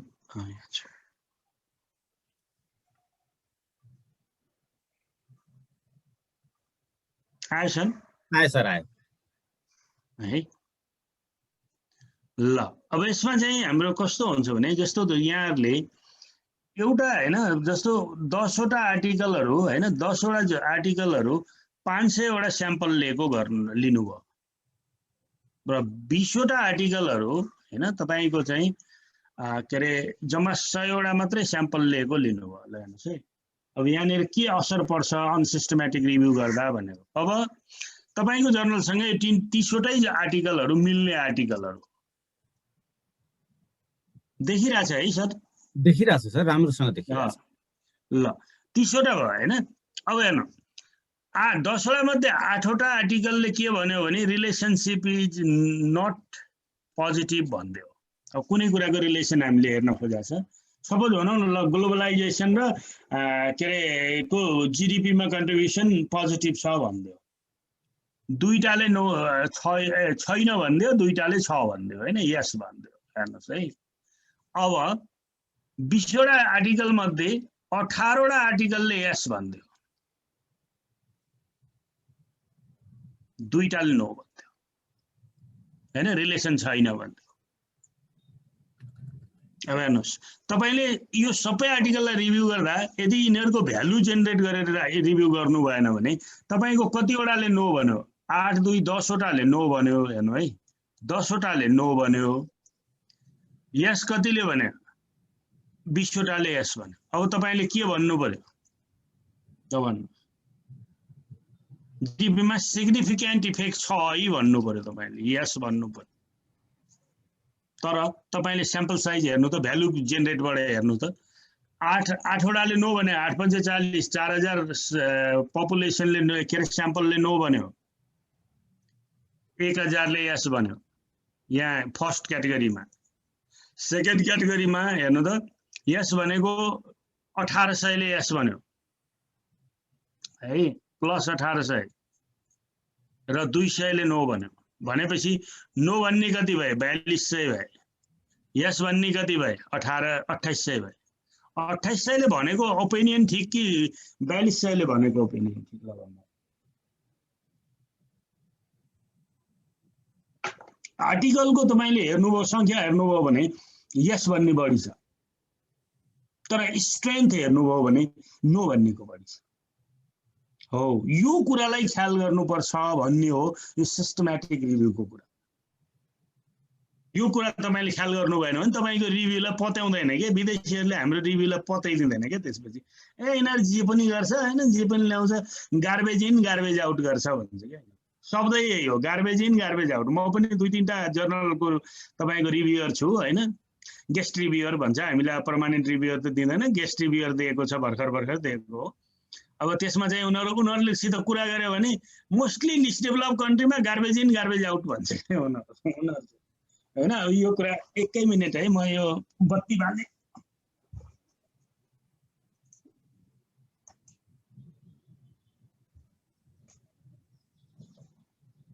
त्यसैले यहाँहरुलाई मेरो रिक्वेस्ट चाहिँ के हो भने हैन अब यो भयो हैन त्यसपछि हामीले अर्को कुरा चाहिँ एलिजिबिलिटीमा अब ल्याङ्ग्वेज मैले भने अरे determine the literature to be included हैन कुन लिटरेचरलाई इन्क्लुड गर्ने हो त्यो कुरा चाहिँ हामीले हेर्नु पर्यो हैन त्यसपछि हाम्रो चाहिँ ओके अब मैले यसलाई बन्द गर्ने अहिले हैन ल अब आर्टिकल के रे स्लाइड गर्छु सरहरुलाई बोर त भएको छैन नि है ठीक छ सर टाइम लिए मैले हैन सर टाइम लिए मैले है नि सर छैन सर एकदम ठीक छ सर अनि सोर्स अफ लिटरेचर अब हामीले लिटरेचर कहाँ खोज्ने त मैले यत्रो कुरा गरे यसलाई चाहिँ फुल स्क्रिन गर्नु पर्ला अलि सानो देखिरा हुन्छ सर कहाँबाट हुन्छ फुल स्क्रिन तल छ सर राइट पट्टि तल ल भइहाल्छ सर ल भयो हैन सर हजुर भयो सर अब हामीले पब्लिस कहाँ गर्ने त के रे कहाँ खोज्ने त भन्दा हेर्नुस् कन्फरेन्स प्रोसिडिङ ERIC भन्नेमा पाउँछ यो ओपन एक्सेस ग्रे लिटरेचर हैन भनेको चाहिँ नछापिएको लिटरेचरहरु थेसिस तपाई ओपन सिगल भन्ने ठूलो हो यसमा पाउँछ मेटा एनालाइज आर्टिकल मैले अघि भने नि सिस्टमेटिक रिभ्यू गरेका आर्टिकल पबमेड साइक इन्फो हैन कोक्रेन डेटाबेस भन्ने सिस्टमेटिक रिभ्यूको डेटाबेसहरु छ यसमा पाउँछ अरु पनि धेरै रिसोर्सहरु छ सरहरुले आफै अब हेर्न खोज्न सकिहाल्नुहुन्छ हैन अब यो चाहिँ सरहरुको जिम्मा त्यसपछि अब यो चाहिँ फ्रेमवर्क हो हेर्नुस् है अब यहाँ हेर्नु एउटा एक्जाम्पल हो यो सिम्पल एक्जाम्पल अघि मैले जे इन्क्लुजनको लागि जे लिटरेचर रिभ्यूको इन्क्लुजनको लागि भने त्यसैको एक्जाम्पल मात्रै हो हेर्नुस् यसले 68 वटा हो यहाँनिर मैले यो क्रस्टर लगको छु सरहरुले हेर्नुस् यसले खोज्दै जाँदा 6800 वटा आर्टिकल भेटायो हैन अब यो सबै हामीलाई कुनबाट खोज्यो चाहिएन हैन मेडलाइनमा पनि पाउँछ इम्बेसमा पनि पाउँछ साइक इन्फोमा पनि पाउँछ हैन सिनाल पनि पाउँछ अब धेरै छ यो जुनबाट खोज्ने हाम्रो आफ्नो कुरा हो यसले जम्मी खोज्यो 6800 होला अब ग्रे लिटरेचर होले 68 वटा भेटायो हेर्नुस् है अब त्यसपछि यसले के गर्यो भने रेकर्ड आफ्टर डुप्लिकेट रिभ्यू अब के भने खोज्दै जाँदा त तपाईको भनौं न यो 4 वटा ठाउँबाट एउटै आर्टिकल पनि आउन सक्छ के 4 वटैमा एउटै यो मेडलाइन इम्बेस हैन साइक इन्फो सिनालबाट पनि एउटै आर्टिकल पनि हामीले कलेक्सन हुन सक्छ के किन सबैमा एउटै आर्टिकल पनि हुन सक्छ हुन्छ नि जस्तो गुगल स्कलरमा र तपाईको के रे रिसर्च गेटमा एउटै आर्टिकल हुन्छ नि दुईपट्टि त्यो दुईटै आउन सक्छ नि त दुईटै आयो भने त एउटा हटाइदिनु पर्यो त्यसरी हटाउँदा उसको बाँकी कति रह्यो भने 3720 वटा रह्यो हेर्नुस् है स्क्रिन गरेको अब उले के गर्यो भने टाइटल र एब्स्ट्र्याक्टबाट अब टाइटल मिल्छ कि मिल्दैन तपाईकोसित टाइटल मिल्दैन जस्तो लाग्यो एब्स्ट्र्याक्ट मात्रै दियो हैन एब्स्ट्र्याक्ट पढ्यो अथवा एब्स्ट्र्याक्ट मात्रै दियो फुल टेक्स्ट के रे एब्स्ट्र्याक्ट हेरेको मिल्छ जस्तो तपाईलाई लागेन जस्तो अब्जेक्टिभ मिलेन तपाईको अब्जेक्टिभसँग एब्स्ट्र्याक्ट हेर्दा पहिला मिल्छ जस्तो लागेर डाउनलोड गरेको थियो हैन तर यसो एब्स्ट्र्याक्ट हेरेको मिल्दैन जस्तो लाग्यो। अब तपाईँले यसलाई हटाइदिन सक्नुहुन्छ। यो हटाउँदा हैन अब यतिवटा उसले हटाइदियो र बाँकी भयो कतिवटा 391 वटा full text and abstract only article assess for eligibility. अब 391 मा यतिवटा हटाइदियो उसले हैन। अब त्यसपछि उसले एक्सक्लुडेड विथ रिजन भनेर एभाइलेबिलिटी 12 वटा हाम्रोमा अभाइलेबल छैन, हटाइदियो। ल्याङ्ग्वेज मिल्दैन, हामीले नबुझ्ने ल्याङ्ग्वेजमा छ 9 वटा, त्यो पनि हटाइदियो। स्याम्पल साइज 20 वटा भन्दा थोरै भएको 5 वटा छ, त्यो पनि हटाइदियो। यसरी तपाईले आफूले बनाउन सक्नुहुन्छ। यो क्राइटेरिया हैन तपाईले आफूले बनाउने हो, मैले योमा काम गर्छु भन्ने हो, त्यो अनुसार बनाउनुस्। यति हटाइदियो उसले। अब बाँकी रह्यो 104 वटा आर्टिकल। 104 वटा आर्टिकलको उसले रिभ्यू गर्यो। अब डिसाइड गर्यो I will include in my study only 104 out of 6,800 articles. This is called the systematic review. है इन्टरनेशनल हाई र्याङ्किङ जर्नलका लागि यो जरुरी हुन्छ हैन। अब इन्डियामा इम्प्याक्ट फ्याक्टर भन्ने, त्यसै इम्प्याक्ट फ्याक्टर भन्नेवाला पर्यो भने त केही छैन, अलिअलि पैसा तिर्यो जसै पनि थाप दिइहाल्छन् हैन। तर अलि हाई र्याङ्किङ जर्नलहरूले यो खोज्छ। त्यसपछि राइटिङ लिटरेचर कसरी लेख्ने भन्दा डिफाइन टर्म। सबभन्दा पहिला तपाईको टपिकमा के टर्म छ, त्यो दुईटा टर्मको बीचमा लिङ्केज हेर्न खोजेको भने लिङ्केज के हो, लिङ्केजको लिटरेचर चाहियो हैन। अब त्यसपछि include literature that contrast to each other हैन। भनेको चाहिँ लिटरेचर सबै हुन्छ हुन्छ हुन्छ हुन्छ लिटरेचर भयो भने त्यसमा स्टडी गर्नै पर्दैन भन्छ के। त्यसैले तपाईले कन्ट्रास्टिङ लिटरेचर पनि खोज्नुपर्छ हैन। जस्तो अघि मैले भने नि तपाईको चाहिँ ग्लोबलाइजेसनले तपाईको उमा कति असर गर्छ भनेर भन्यो भने, अथवा अघि मैले भने हैन एन्टरप्रेन्योरशिप इन्टेन्सनमा तपाईले चाहिँ पुश थ्योरीले काम गर्छ कि पुल भनेको चाहिँ पैसाले कति काम गर्छ। ल एउटा सिम्पल भनौँ, पैसाले कति काम गर्छ भने पैसाले काम गर्छ भनेको मात्रै लिटरेचर भयो सबै 100% भने तपाईले थर्ड लिटरेचर नेक्स्ट लिटरेचर गर्नै पर्दैन भन्छ कि। त्यसैले तपाईले पैसा हैन स्किल पनि महत्त्वपूर्ण हो भन्ने कुरो पनि ल्याउनु पर्यो कि। केही लिटरेचर त्यो पनि आउनु पर्यो, कन्ट्रास्टिङ लिटरेचर भनेको त्यही हो। त्यसपछि डेभलप लजिक मोडल भनेको तपाईले थ्योरिटिकल फ्रेमवर्क पनि भन्छौँ हामीले है। यो मोडल लजिकको आधारमा यस्तो हुन सक्छ भनेर हामी मोडल डेभलप गर्छौँ। अपरेसनल्ली डिफाइन द भेरिएबल। अब भेरिएबल जे राख्नु भएको छ त्यसलाई मेजर गर्ने अपरेसनल डिफाइन। डिफिनिसन त यहाँ माथि गरिहाल्यौँ हामीले, अपरेसनल्ली डिफाइन गर्नु। सरहरूलाई थाहा छ अपरेसनल डिफाइन भनेको how what are the factor that will measure that variable. जस्तो सर सन्तुष्ट हुनुहुन्छ कि हुनुहुन्न त्रिभुवन युनिभर्सिटीबाट, अथवा कुनै युनिभर्सिटी जुन युनिभर्सिटीमा सर हुनुहुन्छ त्यो युनिभर्सिटीबाट खुसी हुनुहुन्छ कि हुनुहुन्न। खुसी भन्ने कुरा एउटा कुराले मात्रै मेजर गर्दैन हैन। जस्तो वर्क लाइफ ब्यालेन्सलाई उसले कति सहयोग गरेछ, रेमुनरेसनमा तपाईँ खुसी हुनुहुन्छ कि हुँदैन, रिवार्ड सिस्टममा हुनुहुन्छ कि हुँदैन, प्रमोसनमा हुनुहुन्छ कि हुँदैन, तपाईँको के अरे तपाईँभन्दा माथिल्लो मान्छेसँग तपाईँ खुसी हुनुहुन्छ कि हुनुहुँदैन, तपाईँको वर्कसँग नै तपाईँ खुसी हुनुहुन्छ कि हुनुहुँदैन, तपाईँको पियरहरू सहयोगी छ कि छैन, यो सबै कुराले असर गर्छ हो। ती सबै कुरा लिटरेचरबाट ल्याउनु पर्यो। अपरेसनल डेफिनिसन भनेको त्यही हो।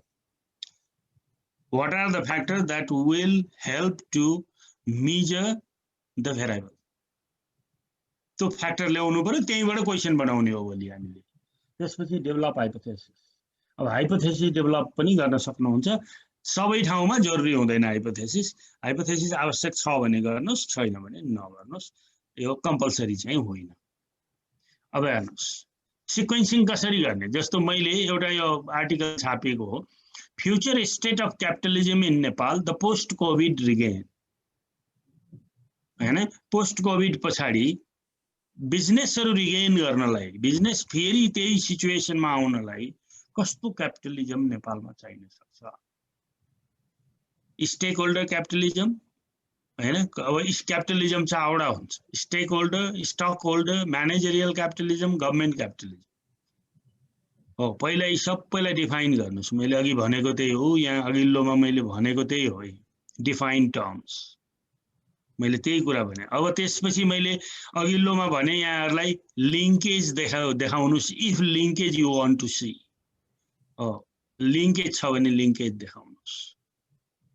अब त्यसपछि थ्योरी हेर्नुहोस्, यसलाई हैन डिफाइन गर्नलाई कुन थ्योरी प्रयोग गर्नुहुन्छ तपाईले यसको स्टडी गर्नलाई? किन मैले सुरुमा भनेको छु, सरहरूले नबिर्सिनु होला, एकाडेमिक रिसर्च भनेको बेसिक रिसर्च हो। बेसिक रिसर्चको काम भनेको थ्योरी प्रुभ गर्ने हो, थ्योरी डिस्कार्ड गर्ने हो, अथवा थ्योरीलाई रिबिल्ड गर्ने हो, अथवा थ्योरीलाई नोभल थ्योरी डेभलप गर्ने हो।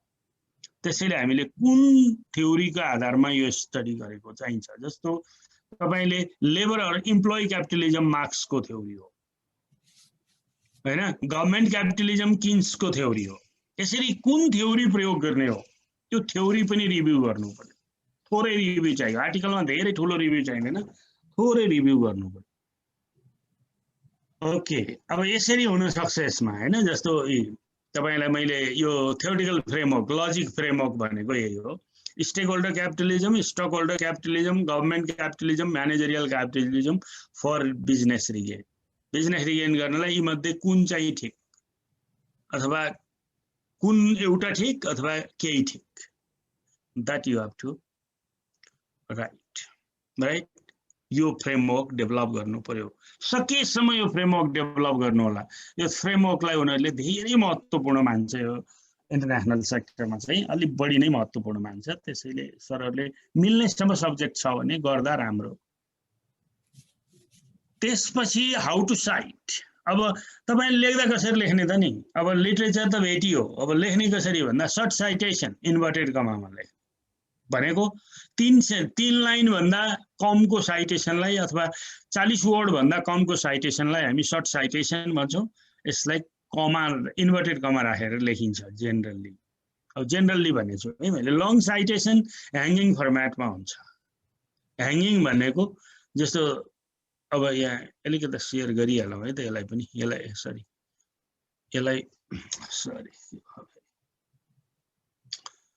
ह्याङ्गिङ फर्मेट भनेको चाहिँ तपाईको हाम्रो यस्तो हो हैन।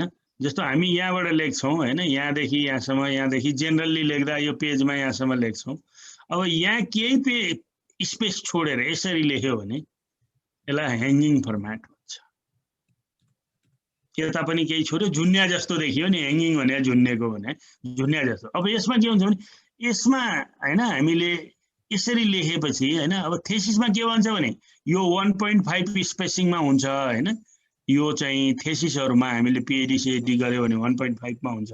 यसमा 1 स्पेसिङमा मात्रै गर्छ। अब आर्टिकलमा सबै 1 स्पेसिङमा हुने भयो हुनाले यसलाई चाहिँ कुनै जर्नलले इटालिक माग्छ हैन, कुनैले इटालिक माग्छ, कुनैले माग्दैन। अब यो जर्नलको तपाईको चाहिँ आफ्नो रिक्वायरमेन्ट हो, त्यो तपाईले हेर्नुपर्छ। मैले अघि नै भनिसके जर्नलको रिक्वायरमेन्ट आफ्नो आफ्नो हुन्छ, तपाईले आफूले हेर्नुपर्छ। त्यो अथर गाइडलाइनलाई हेर्नुपर्छ, त्यति हो हैन। त्यसबाट जानुपर्छ तपाईले।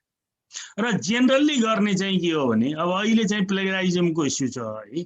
त्यसैले हामीले जेनरली चाहिँ के गर्छौं सर म्यामहरु भने हामीले चाहिँ अब प्याराफ्रेज गर्छौं। भनेको हाम्रो भाषामा लेख्ने के है, हामीले चाहिँ हाम्रो भाषामा लेख्छौं। तपाईको अर्काको उलाई हाम्रो भाषामा ल्याउने, हाम्रो भाषामा लेख्ने भयो, सक्यो हैन। त्यसो भयो भने हामीले के अरे ह्याङ्गिङ पनि गर्नु परेन, इन्भर्टेड पनि गर्नु परेन। जस्तो जेनरली तपाई हामीले गर्ने त्यही हो। जस्तो भनौं न, मिस्टर थापा 2020 हैन, हामीले जेनरली लेख्ने गरेको 2020 फाउन्ड दैट भन्यो, डाइरेक्ट लेख्यो आफ्नो भाषामा। अब तपाईको भाषामा लेखेपछि हैन, डाइरेक्ट उसको फाइन्डिङलाई आफ्नो भाषामा बनाएपछि दैट इज कॉल्ड प्याराफ्रेजिङ। प्याराफ्रेजिङ गर्दियो भने यो सबै केही पनि चाहिएन। र प्याराफ्रेजिङ गर्नु बेटर हो, किनभने प्याराफ्रेजिङ गरेपछि तपाईको हुँदैन, के अरे के भन्छ, प्याराफ्रेजिङ गरिसकेपछि प्लेगारिजममा त्यो आउँदैन, जसले गर्दा चाहिँ हामीलाई पछि पनि सजिलो हुन्छ। प्लेगारिजमको लिमिटेसन क्रस गर्नलाई पनि हामीलाई सजिलो हुन्छ। त्यसैले it is better to paraphrase the literature है। अब त्यसपछि यो सकियो जस्तो लाग्छ। अनि युज अफ इलिप्सिस कहिलेकाहीँ के हुन्छ भने हामीले हैन, यो युज अफ इलिप्सिसमा पनि कस्तो हुन्छ तपाईको भने कहिलेकाहीँ हामीले अब धेरै मेटेरियल हुन्छ कि एउटा आर्टिकलमा धेरै मेटेरियल हुन्छ। अब यो सबै मेटेरियल हामीलाई चाहिँदैन, हामीलाई अलिकता मात्रै चाहियो। हाम्रो भेरिएबल एउटा मात्रै मिल्यो भनौँ न, ल उसले 3टा भेरिएबल लिएर काम गरे रहेछ हैन, हाम्रो एउटा मात्रै भेरिएबलले 3टा मध्ये एउटा मिल्यो कि हामीलाई भने एउटाको मात्रै लिटरेचर चाहियो नि त हामीलाई, उसको फाइन्डिङ एउटा मात्रै काम लाग्यो हामीलाई, दुईटा त काम लाग्दैन। यस्तो बेलामा हामी के गर्छौँ, 3टा डट राखेर 3टा थोप्लो राखेर हामीलाई चाहिने जति मात्रै लेख्छौँ है। तपाईले यसो 3टा थोप्लोले के भन्छ, 1 2 3टा थोप्लोले के भनेको भने समथिङ इज लेफ्ट, यसलाई भन्छ इलिप्सिस। जस्तो मैले अघि भने मिस्टर थापा हैन 2019 फाउन्ड, अब फाउन्ड भनेपछि 3टा थोप्लो दिनुस्, 1 2 3 इलिप्सिस युज भयो। अब तपाईले आफूलाई चाहिने जति मात्रै लेख्नुस् उसको लिटरेचरबाट। हामीले अलरेडी भनिसक्यौं 3टा थोप्लो भनेको भनेपछि हामीले समथिङ छोड्या छ है उसको स्टडीबाट भनेको, यही कुरा देखाएको हो। द्याट इज है, यो कुरा तपाईहरुले ख्याल गर्नु पर्यो। सबै ल्या छैन भने सबै ल्याछु भन्ने किसिमले काम गर्नु भएन भनेको। ल अब यसपछि हाम्रो मेथोडोलोजी हो। अब लगभग सकिन पनि थाल्यो, कति भयो टाइम पनि धेरै नै भइसकेको छ। अब मेथोडोलोजीमा मैले धेरै भन्नुपर्छ जस्तो लाग्दैन। पपुलेसन तपाईको टपिकसँग मिल्ने हुनु पर्यो, एरिया मिल्नु पर्यो कि। जस्तो हामीले कहिलेकाहीँ के गर्छौं भने लेबरमा गर्नुपर्ने टपिक हाकिमलाई सोधेर गर्छौं के, अब त्यस्तो चाहिँ काम लाग्दैन। त्यसैले हामीले पपुलेसन एरिया चाहिँ एप्रोप्रिएट सिलेक्सन गर्नु पर्यो हैन। कृषि क्षेत्रको हो भने कृषि क्षेत्रमै लाग्नु पर्यो कि, किसानलाई नै सोध्ने हो हैन। किसानलाई सोध्नु पर्ने क्वेशन बैंकरलाई सोध्यो भने काम लाग्दैन भने यो। स्याम्पल साइज यसको दुईटा मेथड छ, एउटा स्ट्याटिस्टिकल मेथड हो हैन, स्ट्याटको फर्मुला युज गर्ने अनि त्यो फर्मुलाबाट यान क्याल्कुलेसन गर्ने। अर्को चाहिँ डिफरेन्ट एक्सपर्टहरुले सजेस्ट गरेको छ यस्तो। अब जस्तो अहिले भर्खर हार्वर्डको एउटा लिटरेचर आछ, उसले के भन्छ भने 1 question is equal to 5 respondent भन्छ। जस्तो तपाईको क्वेशन चाहिँ भनौं न 20 वटा छ भने 5 जना थप भन्यो 100 जनाको स्याम्पल चाहियो। It is called rule of thumb. अब रस्क्यू भन्नेले 1975 कि 72 मा चाहिँ 1 variable is equal to 10 respondent अथवा स्याम्पल भनेको छ। जस्तो तपाईले 5 वटा भेरिएबल छ, 10 जना लिनुस् 50 वटा।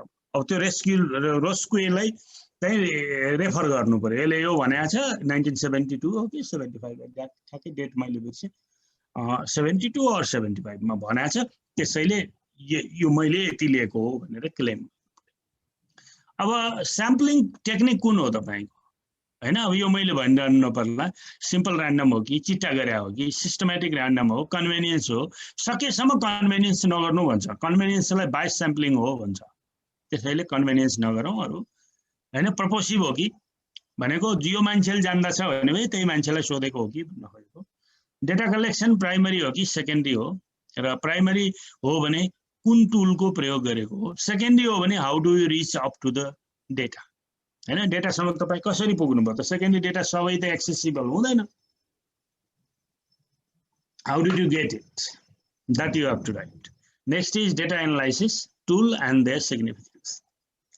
कुन टुल प्रयोग गर्ने र किन प्रयोग गर्ने, यो कुरा चाहियो। ल अब भ्यालिडिटी एन्ड रिलायबिलिटी।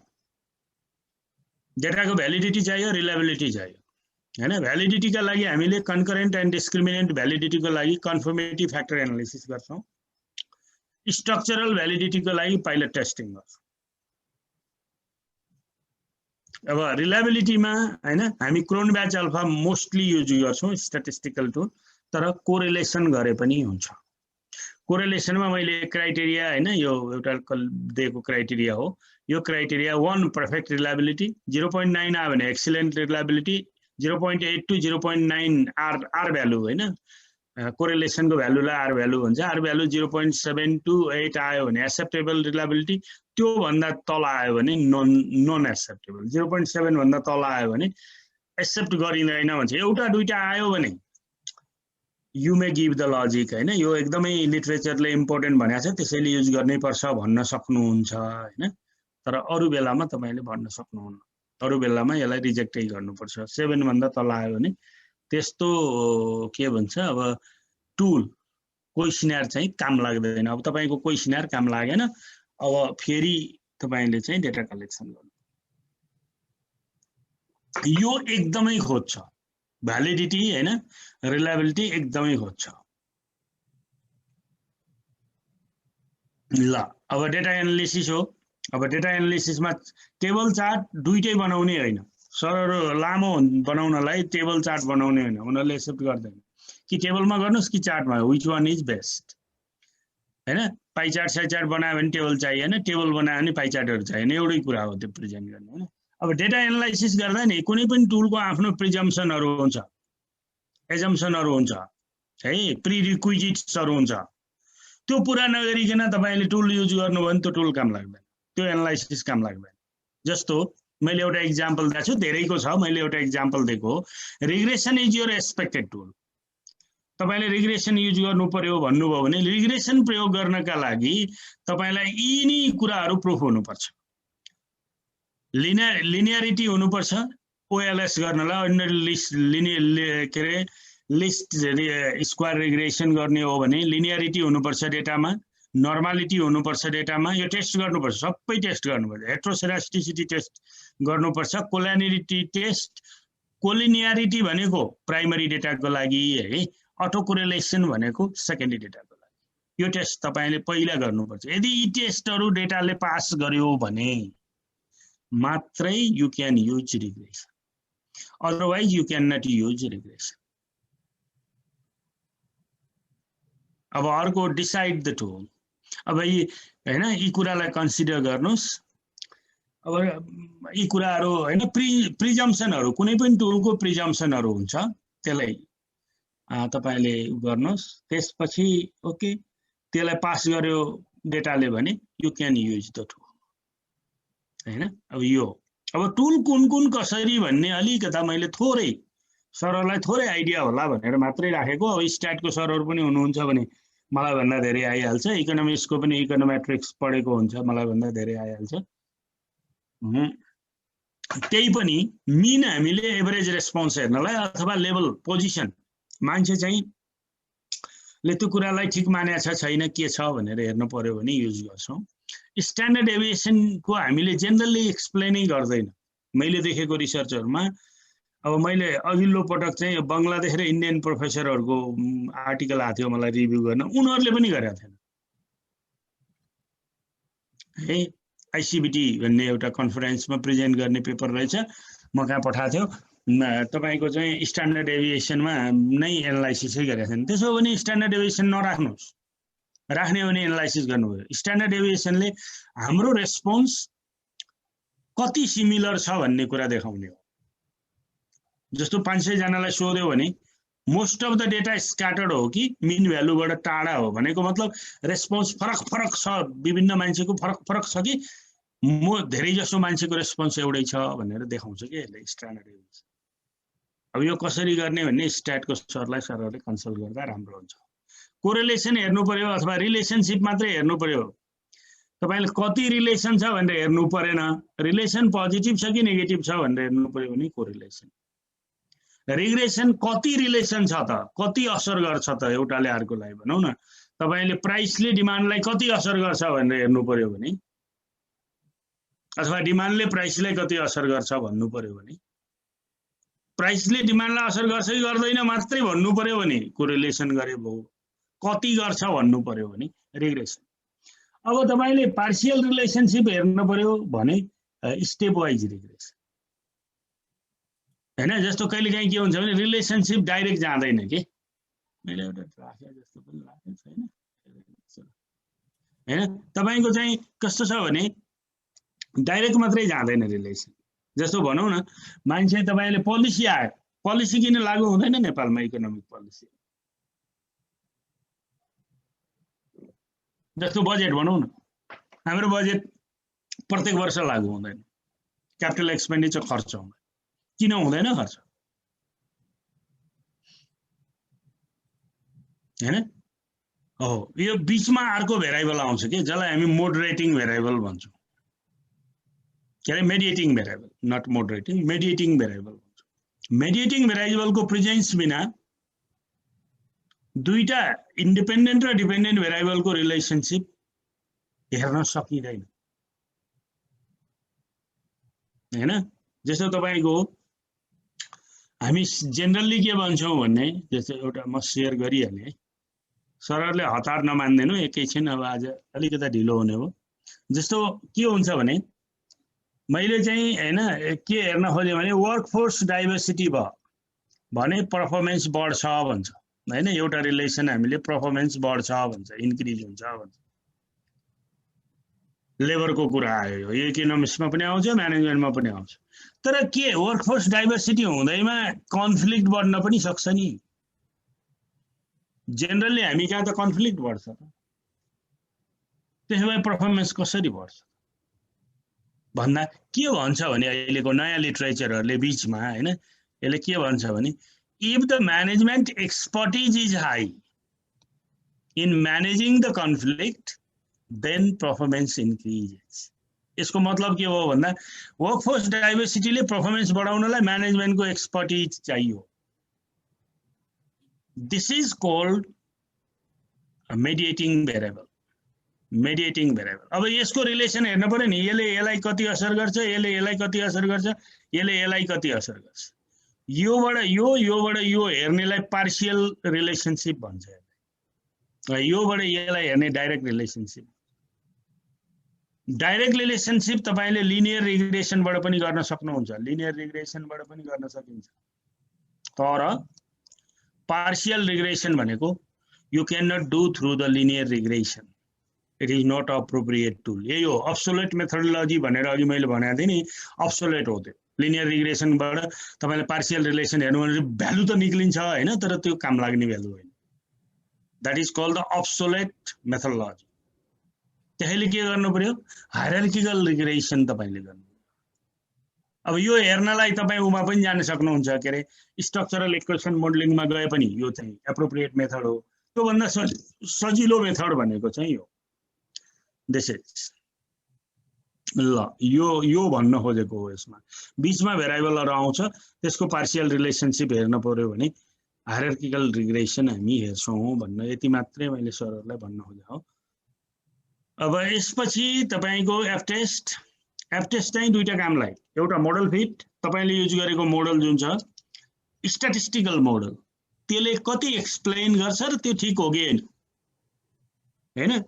त्यो ठीक हैन भने, मोडलै ठीक छैन भने तपाईले फर्दर रिसर्च गर्नै पर्दैन, किनभने गलत रुख रोपेर राम्रो फल चाहिँ आउँदैन, कन्फर्मै छ। त्यो एउटा यो। एउटा चाहिँ के हो भने ओपिनियन डिफरेन्स, दुई भन्दा बढी ग्रुप छ भने त्यो ग्रुपहरुको बीचमा ओपिनियन, जस्तो महिला अझ भनौं न गरिब, मिडल क्लास र धनी क्लासको कुनै विषयमा ओपिनियन फरक छ कि छैन भनेर हेर्नु पर्यो भने, जस्तो भनौं न अहिले भर्खर बजेट आछ, फिस्कल पोलिसीमा गरिब ग्रुपको, मिडल क्लास ग्रुप र धनी ग्रुपको चाहिँ ओपिनियन कस्तो छ भनेर डिफरेन्स छ कि छैन भनेर हेर्नु पर्यो भने, दुईटा भन्दा बढी ग्रुप छ भने त्यो बेलामा एफ टेस्ट प्रयोग गर्छ। टीजेड दुईटा ग्रुपको ओपिनियन डिफरेन्स हेर्नलाई प्रयोग गर्छ। अरु पनि छ, अब जेनरल हैन, मैले अघि नै भनिसकेको छु। अब एसएम भनेको स्ट्रक्चरल इक्वेसन मोडलिङ, यो चाहिँ कोभेरियन्स हेर्न, गुडनेस अफ फिट हेर्न, ब्याडनेस अफ फिट हेर्न, डाइरेक्ट रिलेसन हेर्न, पार्शियल रिलेसन हेर्न, यो सबै हेर्नलाई यो युज हुन्छ। त्यसैले this tool is modern tool and this is used nowadays very substantially. अब हेर्नुस्, स्टेप वाइज रिग्रेसन तपाईले गर्ने हो भने यो दुईटा हेर्ने हैन। जस्तो यसले के गर्छ भने मोडल 1 हामीले स्किल रिक्वायर्ड र इन्टरप्रेन्योरशिप इन्टेन्सनको हेरेको छ। हेर्दाखेरि हेर्नुस् 69.5% यसले एक्सप्लेन गर्छ। तर अर्को भेरिएबल जीएस भन्ने थप्यो, गभर्नमेन्ट सपोर्ट भन्ने थप्यो, त्यसले कति थप गर्छ त हैन, एक्सप्लेनेसन पावरमा कति थप गर्छ भन्दा 4%। यसको मतलब अब त्यो भेरिएबल राख्ने कि नराख्ने मोडलमा यु डिसाइड। यो स्ट्याटिस्टिकल टुलले डिसाइड गर्दैन, you have to decide it है। अब 4% मात्रै गर्दो रहेछ, म गर्दिन भन्न पनि पाउनुहुन्छ तपाई। अब त्यसपछि झन् अर्को सोर्स अफ फाइनान्स थप्दा त यसमा के देख्यो भने 1.5%, 1.5% मात्रै एक्स्ट्रा एक्सप्लेन गर् भनेको मतलब source of finance is least important factor. यसले देखाइदिहाल्यो least important factor for entrepreneurship intention. हामीले सोचेको पैसा सबभन्दा ठुलो कुरा हो, तर होइन, स्किल सबभन्दा इम्पोर्टेन्ट कुरा हो भनेर देखाइयो। पहिलो इम्पोर्टेन्ट स्किल हो, दोस्रो इम्पोर्टेन्ट गभर्मेन्ट सपोर्ट हो, तेस्रो मात्रै हैन गभर्मेन्ट सपोर्ट भनेको के हो भने environment for doing the business. त्यसैले यो इम्पोर्टेन्ट हो र लिस्ट इम्पोर्टेन्ट चाहिँ फाइनान्स हो। फाइनान्स त जहाँबाट पनि म्यानेज हुन सक्छ भने दिस इज। अब त्यसपछि डिस्कसन। अब डिस्कसनमा तपाईले के लेख्नु पर्यो? रिस्टेट रिसर्च एम है, मैले सबै आर्टिकलको पार्ट मात्रै यहाँ राखेको छु, अरु कुनै एक्स्ट्रा चीज छैन है, सरहरूले यो चाहिँ बुझ्दिनु होला। रिस्टेट रिसर्च एम तपाईको अब्जेक्टिभ के हो फेरि लेख्नुस्। Result and logical explanation, result लेख्नुस्, तपाईको रिजल्ट के रिजल्ट आयो एनालाइसिस गरेपछि त्यो लेख्नुस्। Comparison with previous study finding, अरूले गरेको त्यस्तै रिसर्चको फाइन्डिङ के थियो, तपाईको के छ, अब त्यो किन फरक भयो अथवा किन सिमिलर भयो त्यो लेख्नुस्, कारण लेख्नुस्। त्यो तपाईको लजिक हो, त्यहाँ तपाईको लजिक नलेज युज गर्न पाउनुहुन्छ। त्यसपछि कहिलेकाहीँ के हुन्छ भने इक्जाम्पल के अरूले गरेको कामलाई यसले पनि यस्तो भनेको छ भनेर राख्न सक्नुभयो भने द्याट इज द बेस्ट। र अर्को लिङ्किङ विथ थ्योरी, मैले भनिरहेको छु थ्योरी तपाईले राख्नुपर्छ, त्यो थ्योरीसँग लिङ्क गर्नुहोस्। तपाईको फाइन्डिङले त्यो थ्योरीलाई एक्सेप्ट गर्यो कि पार्शियल्ली रिजेक्ट गर्यो कि इम्प्रोभाइज गर्यो कि के गर्यो त यो हेर्नुहोस्। If possible develop the new model, यदि सम्भावना छ भने नयाँ मोडल बनाउनुहोस्, छैन भने ठिक छ मोडलै बनाउनु पर्छ, सधैँ जरुरी छैन। देन अब कसरी गर्ने भन्दा हेर्नुहोस्, मैले गरेकोमा एउटा मैले तपाईहरुलाई देखाइदिएको छु हैन। यहाँ यो मैले अलिकति सानो बनाएँ यसलाई। यहाँ ओहो के भयो, स्क्रिन शेयरिङ हैज स्टप्ड भन्छ त। हस् ओके, अब हेर्नु त, पहिला मैले अब्जेक्टिभ लेखेँ रिस्टेट अफ रिसर्च एम भन्दै। The objective of the study is to find out the most prominent हैन फ्याक्टर भनेर मैले चाहिँ तपाईको चाहिँ अब्जेक्टिभ यहाँ निलो भए जति मेरो अब्जेक्टिभ हो। त्यसपछि मैले रिजल्ट लेखेँ, environmental factor are more important for entrepreneurship intention, मेरो रिजल्ट हो। अब the study finding are consistent with the study of Bajracharya and inconsistent with the finding of MEDEP. मैले अरु कसकोसित मेरो स्टडी मिल्यो कसकासित मिलेन मैले लेखेँ। अब डिफरेन्स किन आयो, लजिक अफ बिइङ डिफरेन्स हेर्नुहोस् त, मैले यहाँ लेखेँ। अहिले मैले यो स्लाइडमा जे भने त्यही काम गरिरहेको छु, यहाँ सबै यहीँ गरिरहेको छु हैन। तपाईको हेर्नु किन भन्दाखेरि मैले के भने it may be so because of the difference in population base, उनीहरूले लिएको पपुलेसन र हाम्रो फरक छ। किनभने MEDEP consider villages and females but this study consider return foreign migrants है। मेरो स्टडीले चाहिँ विदेशबाट फर्केर आएका मान्छेलाई हेरेको थियो, उसले चाहिँ भिलेजरलाई हेरेको थियो। त्यसैले पपुलेसनको नेचरमै फरक छ, त्यही कारणले उसको र मेरो स्टडी मिल्दैन। किनभने विदेशबाट फर्केर आउने मान्छेसँग केही पैसा हुन्छ, उसलाई फाइनान्सको ठुलो समस्या हुँदैन, त्यसैले उसले फाइनान्सलाई ठुलो महत्त्व दिएन, स्किललाई महत्त्व दियो। किनभने मैले बाहिरबाट सिकेर आएँ त्यसैले मैले बिजनेस गरेँ भन्यो उसले। तर भिलेजरहरूसँग पैसा भएन, त्यसैले उनीहरूले पैसालाई महत्त्व दिए। यही कारणले डिफरेन्स आएको हो भनेर भने। यसै गरी अब कन्सिस्टेन्टलाई पनि हेर्नु, मैले बज्राचार्य हैन, Bajracharya consider to youth so the findings are consistent. मैले पनि युथलाई हैन विदेशबाट फर्केको युथलाई नै लिएको हो, बज्राचार्यले गरेको स्टडीमा पनि युथलाई नै लिएको थियो। त्यसैले युथहरूले पैसालाई भन्दा स्किललाई महत्त्व दियो। त्यसै हेर्नुहोस् है, सिमिलर किन भयो डिसिमिलर किन भयो, दुईटै कुरा भने मैले। अब मैले this theory accept the pull factors, pull फ्याक्टरलाई भनेको पुल र पुश फ्याक्टर भनेर अघि मैले पुश र पुल मोडल भनेर थ्योरी भनेको थिएँ नि। अब यसले पुल फ्याक्टरलाई एक्सेप्ट गर्यो, पुश फ्याक्टरलाई एक्सेप्ट गरेन। भनेको मतलब pull factor is more important, थ्योरीलाई कन्फर्म गर्यो यसले। अब यो स्टडीले के गर्यो, थ्योरीलाई कन्फर्म गरिदियो, एउटालाई कन्फर्म गरिदियो, एउटालाई डिस्कार्ड गरिदियो। दिस इज हैन थ्योरिटिकल एक्सेप्टेन्स। मैले यहाँ तपाईहरुलाई एरो देखाएको छु, थ्योरिटिकल एक्सेप्टेन्स र रिजेक्सन है। अब कन्क्लुजन लेख्नु पर्यो। कन्क्लुजन केही छैन, अब्जेक्टिभको आन्सर लेख्ने हो। हामीले फाइन्डिङबाट जे कुरा फाइन्ड आउट गर्यो, कन्क्लुजनको भनेको हामीले जे अब्जेक्टिभ राखेको छ त्यसको उत्तर लेख्ने हो। सानो एक प्याराग्राफ हुन्छ, धेरै लामो लेख्न जरुरी छैन। र दोस्रोमा इम्प्लिकेसन पनि कोहीले छुट्टै इम्प्लिकेसन भन्छ हैन, तर मोस्टली जर्नलहरूले चाहिँ कन्क्लुजनमै इम्प्लिकेसन अर्को प्याराग्राफमा लेख भन्छ। इम्प्लिकेसन एक्सन इम्प्लिकेसन पनि हुनसक्छ, छ भने लेख्ने हैन। जस्तो सरकारले यसलाई कहाँ युज गर्न सक्छ, पोलिसीमा कहाँ युज हुन सक्छ भनेर लेख्न पनि सकिन्छ। म्यानेजरहरूले बिजनेसमा कहाँ प्रयोग गर्छ भनेर लेख्न पनि सकिन्छ। अथवा फर्दर रिसर्च इम्प्लिकेसन कम्पलसरी हो, भनेको मतलब यही विषयमा अरूले स्टडी गर्न चाह्यो भने कस्तो स्टडी गर्न सक्छ भनेर। ओके, त्यसपछि रेफरेन्सेस हो। अब रेफरेन्सेसमा म गइनँ हैन, सरहरू सबैलाई, अब सरहरू युनिभर्सिटीको सरहरू हुनुहुन्छ मोस्टली, त्यसैले रेफरेन्सेस मैले भने एपिए 7th एपिए हो भने 7th एडिसनबाट सरहरूले हेर्नु होला, नयाँ आएको हो, त्यसैले 7th एडिसनमा जानु होला भन्ने चाहिँ मेरो रिक्वेस्ट हो। Thank you sir.